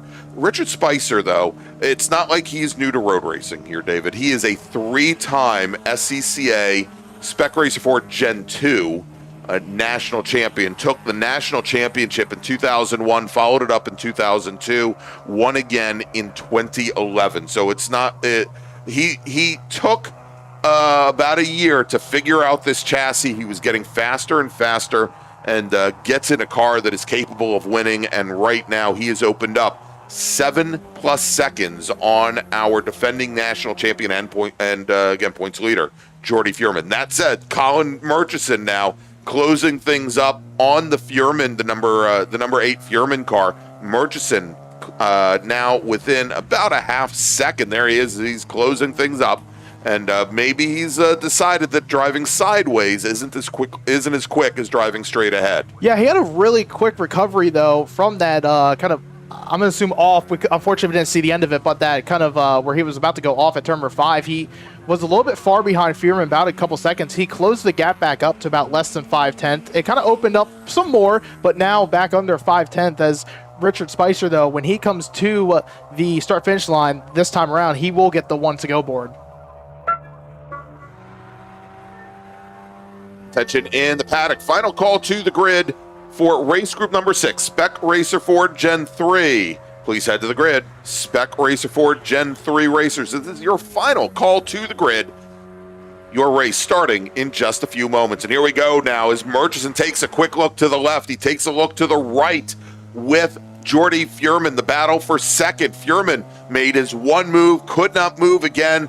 And now Colin Murchison drives right by the number 8 and comes across his nose now as he's setting things up, and he will take over second position. A little bit further back, here's the battle now for fourth with John Hotz getting around Arif Kazem. So move John Hotz to fourth, move Kazem back to fifth. So it looks like Hotz there really deep on the brakes as that car did not like getting turned in that late. But Kazem, though, not having a good run today. He had a good start to this race, but I think it's just falling away. I'm sure, again, not a lot of grip with that. So, again, it's going to be sunny tomorrow, hopefully. So kind of just take this as a kind of throwaway race for your points and move to tomorrow where start brand new. As Colin Murchison, yeah, he did get by Jordy Fuhrman that time around at turn 1. Kind of forgot about that with how much action we've had in the past couple half a lap. Yeah, indeed. Couple good battles a little bit further back in the pack. Zach Augustine in the number 12 machine. He has been able to hold off Jay Bindrum, and they've got Parker Moden, and so all the rookies here together. Zach Augustine in the red number 12 machine now, and here as our leader now making his way through slower traffic comes onto the front straight. Richard Spicer. He's got one more corner station to see. That corner station has the checkered flag in hand, and Richard Spicer will take your first win of the weekend in SSM. Your pole sitter, Colin Murchison, he's going to fall to second here as Jordy Fuhrman will finish in third. Arif Kazem fourth. Probably not Arif Kazem. John Hotz now comes out of the final corner. He's going to finish fourth with Arif Kazem. Where is Arif Kazem? Is Arif Kazem coming onto the pit lane? I think he may be. Indeed, he does. So Chase Kovac in the number 72 machine now in that blue and black entry. Is that the Kovac machine? Indeed it is. He's in the RP Performance number 72. Chase Kovac will finish in fifth. That'll move Jim Roberts now as he comes onto the front straight in the bright yellow number 6 machine. Great run for Jim Roberts as he started this race in 12th and now right behind him. Let's take a look at this fight behind Roberts. It's Shane Butler, and then between Bindrum and Moden, who's it going to be? And he got Augustine right there. Zach Augustine will finish in 8th. Jay Bindrum, 51 thousandths of a second back from there, will finish 9th, and Parker Moden will round out the top 10. All right, that's going to wrap things up for SSM because of the very odd schedule here this weekend and the very odd weather we've had today. We're only going to have one more race this afternoon. That is going to be for Spec Racer 4 Gen 3. When we come back tomorrow morning, And we are going to have cars, our first race at 8:50 a.m. tomorrow. We'll wrap up what should have been run today. We're going to have Group 7 tomorrow, which is our big bore group, and then we'll have our small bore group for their 8-lap or 16-minute races, and then we'll go to our normal Sunday schedule. So we're going to take a quick break, and we'll be back with more racing action here from Summit Point Raceway to wrap up the day. Don't go away.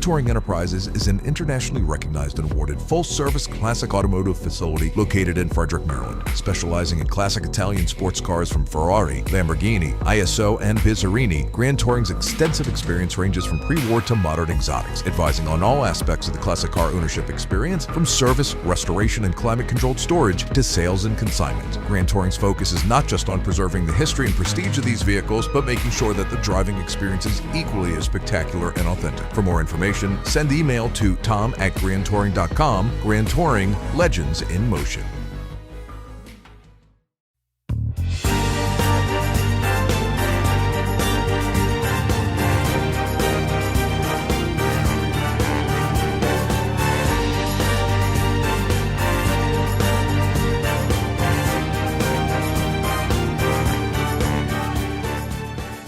The Spring Hill Suites Winchester is an all-suite property that features spacious suites, an indoor heated pool, complimentary hot buffet-style breakfast, a 24-hour fitness center, and complimentary Wi-Fi. Whether you're traveling in a group or flying solo, you'll find it easy to get comfortable in our spacious suites. We're conveniently located just off of Interstate 81 at exit 317 in a shopping center with many shops and dining options. Discount rooms are available. To book your suite today, call 540-431-3330. From the paddock to the workplace, great hats make a lasting impression, and Threadbreak is here to help you make yours. Threadbreak creates premium custom embroidered hats for race teams, businesses, events, and brands. Every hat is embroidered in-house, made right here in the USA, ships free, and is ready in as little as 2 to 4 days. Whether you need a small run for your crew or a large order for your company or event, Threadbreak delivers quality craftsmanship with low minimums and attention to every stitch. Bring your logo to life at threadbright.com and wear your brand with pride.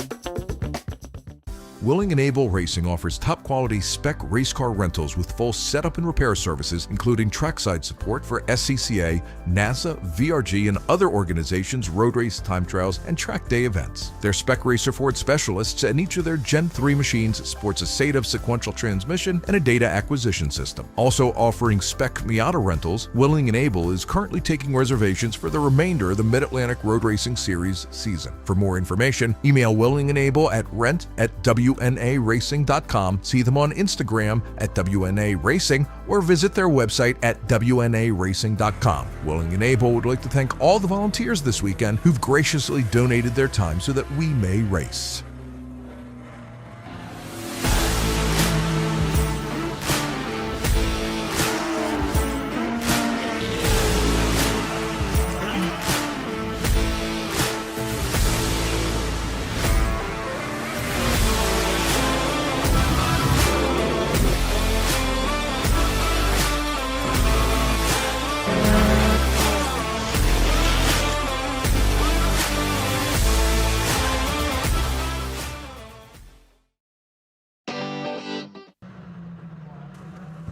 And we're back here at Summit Point Raceway for our final race of the day. It's Spec Racer Ford Gen 3. Pace lap has already begun. Let's run down the starters here, starting on pole. Driving the number 42 Surf Shop machine, representing the Ohio Valley region. And a wonderful guest that we had this morning, Elliott Lang, good luck to him. Sam Schechter, his teammate from the Surf Shop, will start on the outside of the front row in the blue number 55. Then we got Stephen Shu in the white and green number 81 Surf Shop machine. He's from Gibson Island, Maryland. He'll start third. And on the outside of the front, outside of row number 2, driving the Cates Engineering number 27, it's Brian Cates. Andrew Procario will start 5th today. He's in the 06 Surf Shop entry. He's out of White Plains, New York. And then we've got Robert Skinner. He starts 6th. He's in the number 23 McNichols Company Rumen Racing entry. Ryan Lawrence will start 7th. Ryan's in the number 38 Doggone Racing, the number 38 machine. He's out of Tracy's Landing, Maryland. Then we've got Littlestown, Pennsylvania's J. Mark Wendling, also in a Doggone Racing entry. He starts 8th in the number 3 car. Michael Lamena in the number 8 Cornerstone Financial Advisors machine will start 9th, with Mike Thomas starting 10th. Mike is in the 54 Triple T Cutting Tools entry. Rich Diller will start 11th. He's in the 02 Apple Motorsports Doggone Racing car. And then we've got David Lanning. He's starting 12th today. He's in the number 41 machine. He's out of Richmond, Virginia. Ron Rice out of Focalsville, Pennsylvania, will start in lucky 13th position. Owen Kreminga, driving the number 31 Doggone Racing entry, will be 14th. Starting 15th is Dave Trossel. He's in the Sterling Acceptance Corporation machine. That's the number 33 car, starting 15th. Then we've got George Farrar from Charlton, Massachusetts, in the Hot Racing Motion Dynamics entry, representing the New England region. And then Nick Astarp will start 17th in the number 83 Surf Shop entry, as green flag is in the air, and we are racing once again here at Summit Point Raceway. Elliott Lang, Sam Schechter, nose to nose, frankly, as they come down into turn 1, and jumping out to an early lead is the Schechter number 55 machine. Elliott Lang, it's not his first pole, but I'll bet you it was his first pole in the wet, and had to try to figure out what to do there from that inside lane, as Schechter's going to lead Lang and Devin Cates, and right behind Devin Cates, or probably not Devin Cates, that's Brian's son, as we've got a driver around and into the gravel trap. And that is problematic. Which car was that, David? That was 23, Robert Skinner there out of Washington, D.C., and the McNichols Co. Rumen Racing SRF3 had a little bit of a spin there. 3 ends up in the gravel trap. We'll see if he can get out, hopefully so, as we'll give you an update when we hear one. So already, though, a good start for Sam Schechter, basically out where he has always been this season. Elliott Lang, as it looks like he has a little bit of damage, though, on the right front of that nose. Saw it bouncing a little bit of kind of some cuts into it. Little flutter there, like it may have separated. Not even. And we're getting word now that the Rumen Racing car has gotten back underway. So Skinner lost a number of positions. There he goes down the hill. And good to hear that. That's going to keep us from going to full course caution. Yeah, absolutely.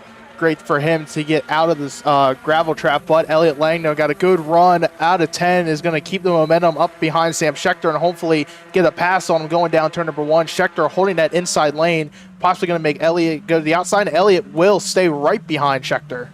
All right, as he follows him through now, and Brian Cates falling a little bit off the pace of our leaders now as they come through turn 3. Great run from Andrew Procario. And I'll tell you, look at this. Owen Kreminga, who started this race. Is this right? Do I have this right? Let's take a look. I'm going to see here the green car now going into turn 3. I think this is absolutely right. Owen Kreminga, who was scheduled to start this race in 14th position, now moving up into 5th. But we do have a number of racers that did not take the green flag. You can see them there with no time showing on our ticker. And Stephen Shu, Ryan Lawrence, J. Mark Wendling, Mike Lamena, Mike Thomas, Rich Diller, Ron Rice, and Dave Trossel. Likely most of those racers without rain tires here this afternoon, and they've decided to keep their cars in the trailer. And hopefully we'll see them under sunnier skies tomorrow. Yeah, it looks like Elliott Lang knows, only a lap and a half in this race, but still really keeping up behind the Schechter machine really well here, because Sam Schechter has had a lot of experience at Summit Point. I'm sure a good amount of experience racing in the rain here compared to Elliott Lang, where this is his first rain race at Summit Point, and Brian Cates in behind him. Cates had a really good showing last time out here in June, gave the fight to Sam Schechter, got by him towards the end of the heat race that weekend, but Sam Schechter, though, just got around him at the last moment on the last lap and took the win and swept the weekend again. So Scheckter, though, is our points leader, though, in the SRF3 category by about a good margin. I believe it's almost 300 points to second place, which we'll get back to that. It's Steven Shu, though, in second. Again, he did not make the start for today's race. But Elliott Lang sits in third after those 2 wins in New Jersey. All right, so we watch our leaders come through, and Kate's just reset fast lap, by the way, as he is starting to close things up now on the pair just ahead. Should mention that we do have 2 drivers right now racing in Spec Racer 4, what we would call Gen 2, which are the 1.9 liter iron block Ford Escort motors, Nick Astarb and George Farrar, and they're in pretty close proximity. We'll see if we can track them down on course when they cross the line, about a second separating the 2 of them. And I believe that's actually them coming out of turn 2, heading to turn 3 right now. No, it isn't. Yep. That's the 83 of Astarb, and there you go. It's the other green car. That is the 68 of Farrar. Astarb now. Oh, as he goes around, can he keep it out of the gravel? Yes, he can. Can he lock it down so that he doesn't come across and hit his competitor? Yes, he does, as he's going to try to get the car spun around.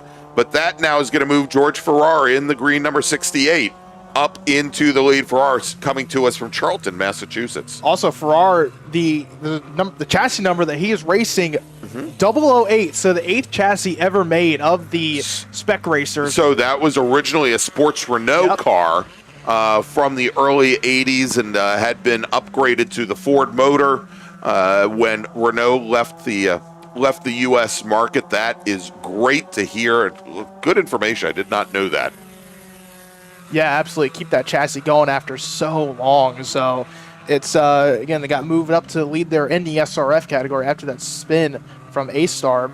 So looking to go on the recovery drive there. But back at the front, though, it's still Sam Scheckter out in front. Opened that gap up just a little bit to Elliott Lang, as it was 0.6 of a second the last time around. And then the Brian Cates machine to Elliott Lang is another 0.5 behind. So they're about an even distance from each other.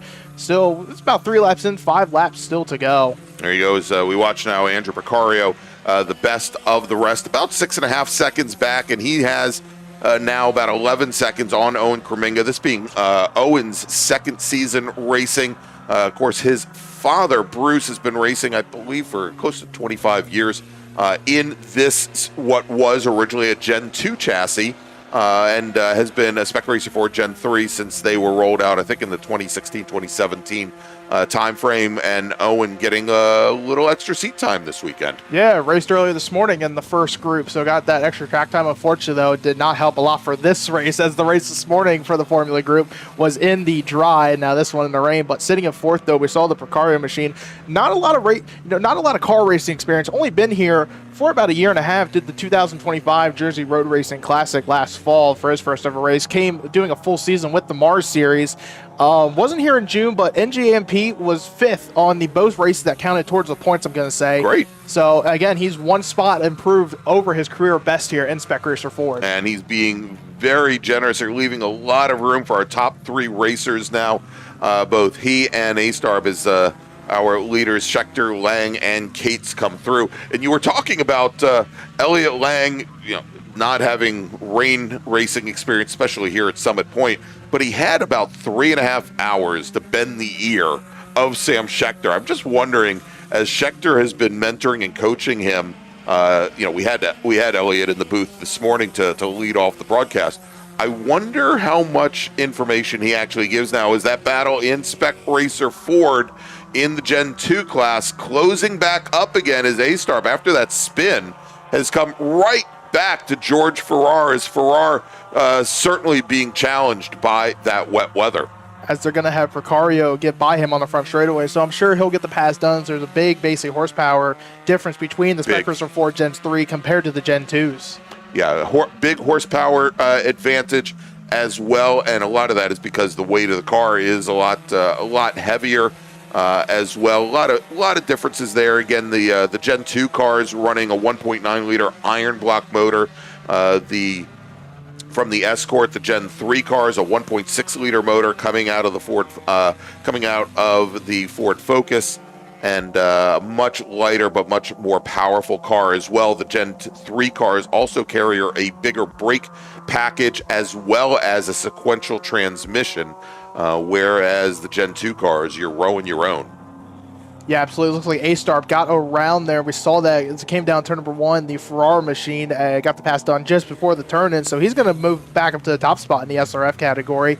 Still got 3 laps to go, though, as we're almost nearing the end of what has been a long day, to say the least. Yes, it has. As we come up now, 3 laps remaining. It'll be 2 the next time our leader Sam Schechter crosses the line again. We begin again, do it all over again, and hopefully with a little bit more racing and a little less lightning tomorrow, starting at 8:50 a.m.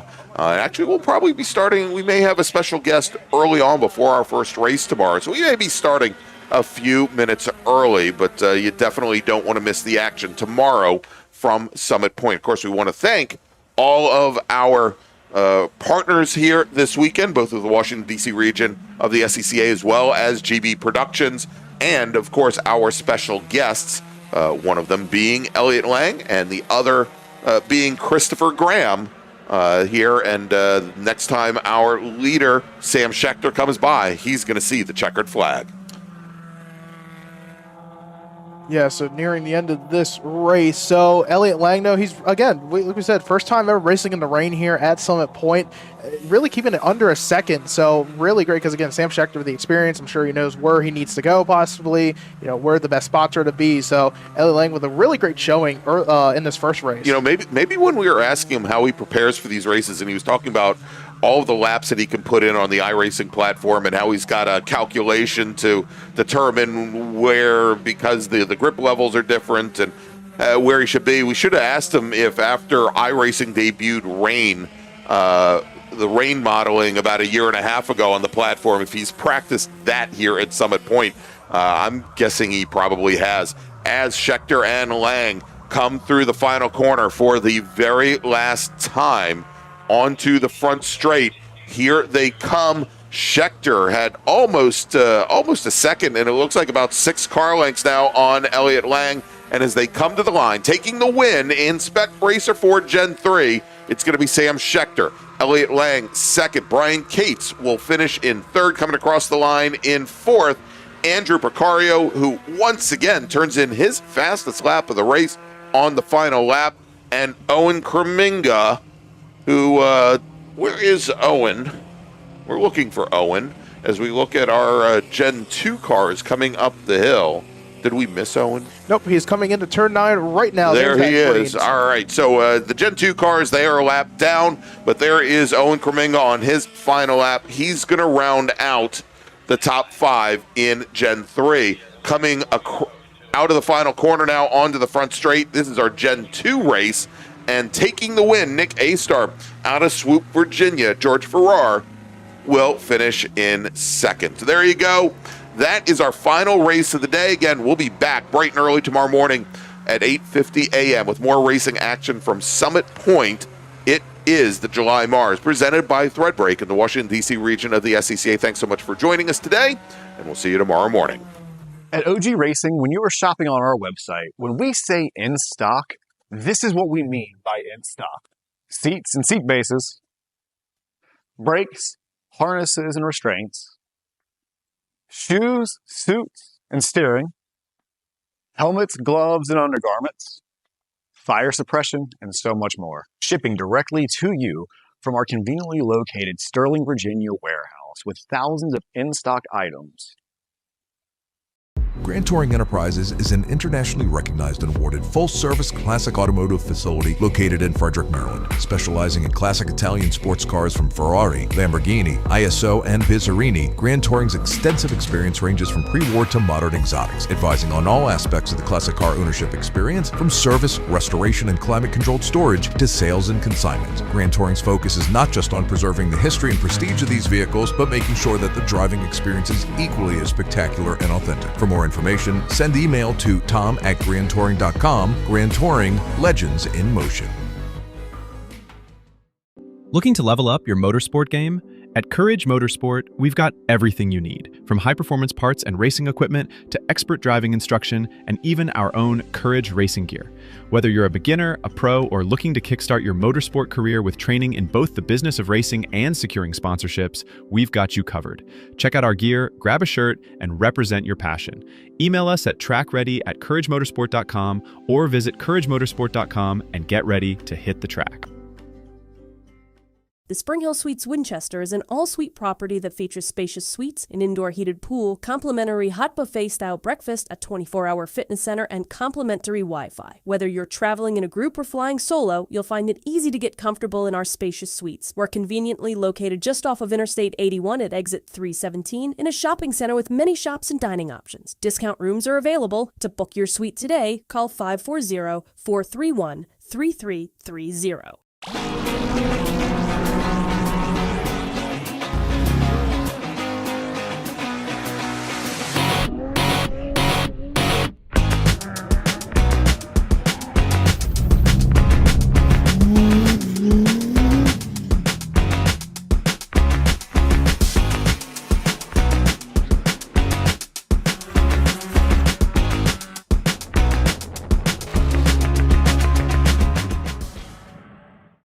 From the paddock to the workplace, great hats make a lasting impression, and Threadbreak is here to help you make yours. Threadbreak creates premium custom embroidered hats for race teams, businesses, events, and brands. Every hat is embroidered in-house, made right here in the USA, ships free, and is ready in as little as 2 to 4 days. Whether you need a small run for your crew or a large order for your company or event, Threadbreak delivers quality craftsmanship with low minimums and attention to every stitch. Bring your logo to life at threadbright.com and wear your brand with pride.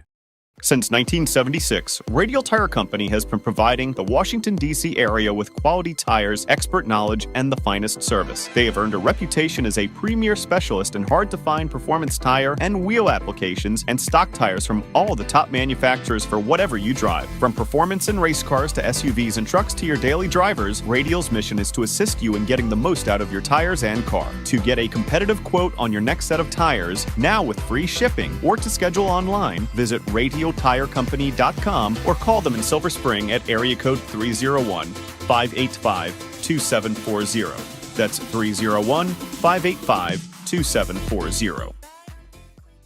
Willing and Able Racing offers top-quality spec race car rentals with full setup and repair services, including trackside support for SCCA, NASA, VRG, and other organizations' road race, time trials, and track day events. They're spec racer Ford specialists, and each of their Gen 3 machines sports a SATAV sequential transmission and a data acquisition system. Also offering spec Miata rentals, Willing and Able is currently taking reservations for the remainder of the Mid-Atlantic Road Racing Series season. For more information, email Willing and Able at rent@WNARacing.com, see them on Instagram at WNA Racing, or visit their website at WNARacing.com. Willing and Able would like to thank all the volunteers this weekend who've graciously donated their time so that we may race. RP Performance is the only premier race shop in the region that specializes in both street and track Mazdas and is located right in the heart of racing at Summit Point's Gasoline Alley. RP has been involved in countless race wins and series championships across many classes with drivers of all ages. Not just a full-service shop, RP has been helping drivers with their individual racing and other track event needs for over 30 years, providing trackside support, arrive and drive packages, as well as race car transport services. And they're known for its help all attitude. RP Performance is your go-to for getting cars back on track for that positive experience at Summit Point when you're ready to pack it in. For more information about RP Performance, come talk to them here in the paddock. Call them at 304-728-6749 or email them at Brett, that's BRET, at rpperformanceracing.com.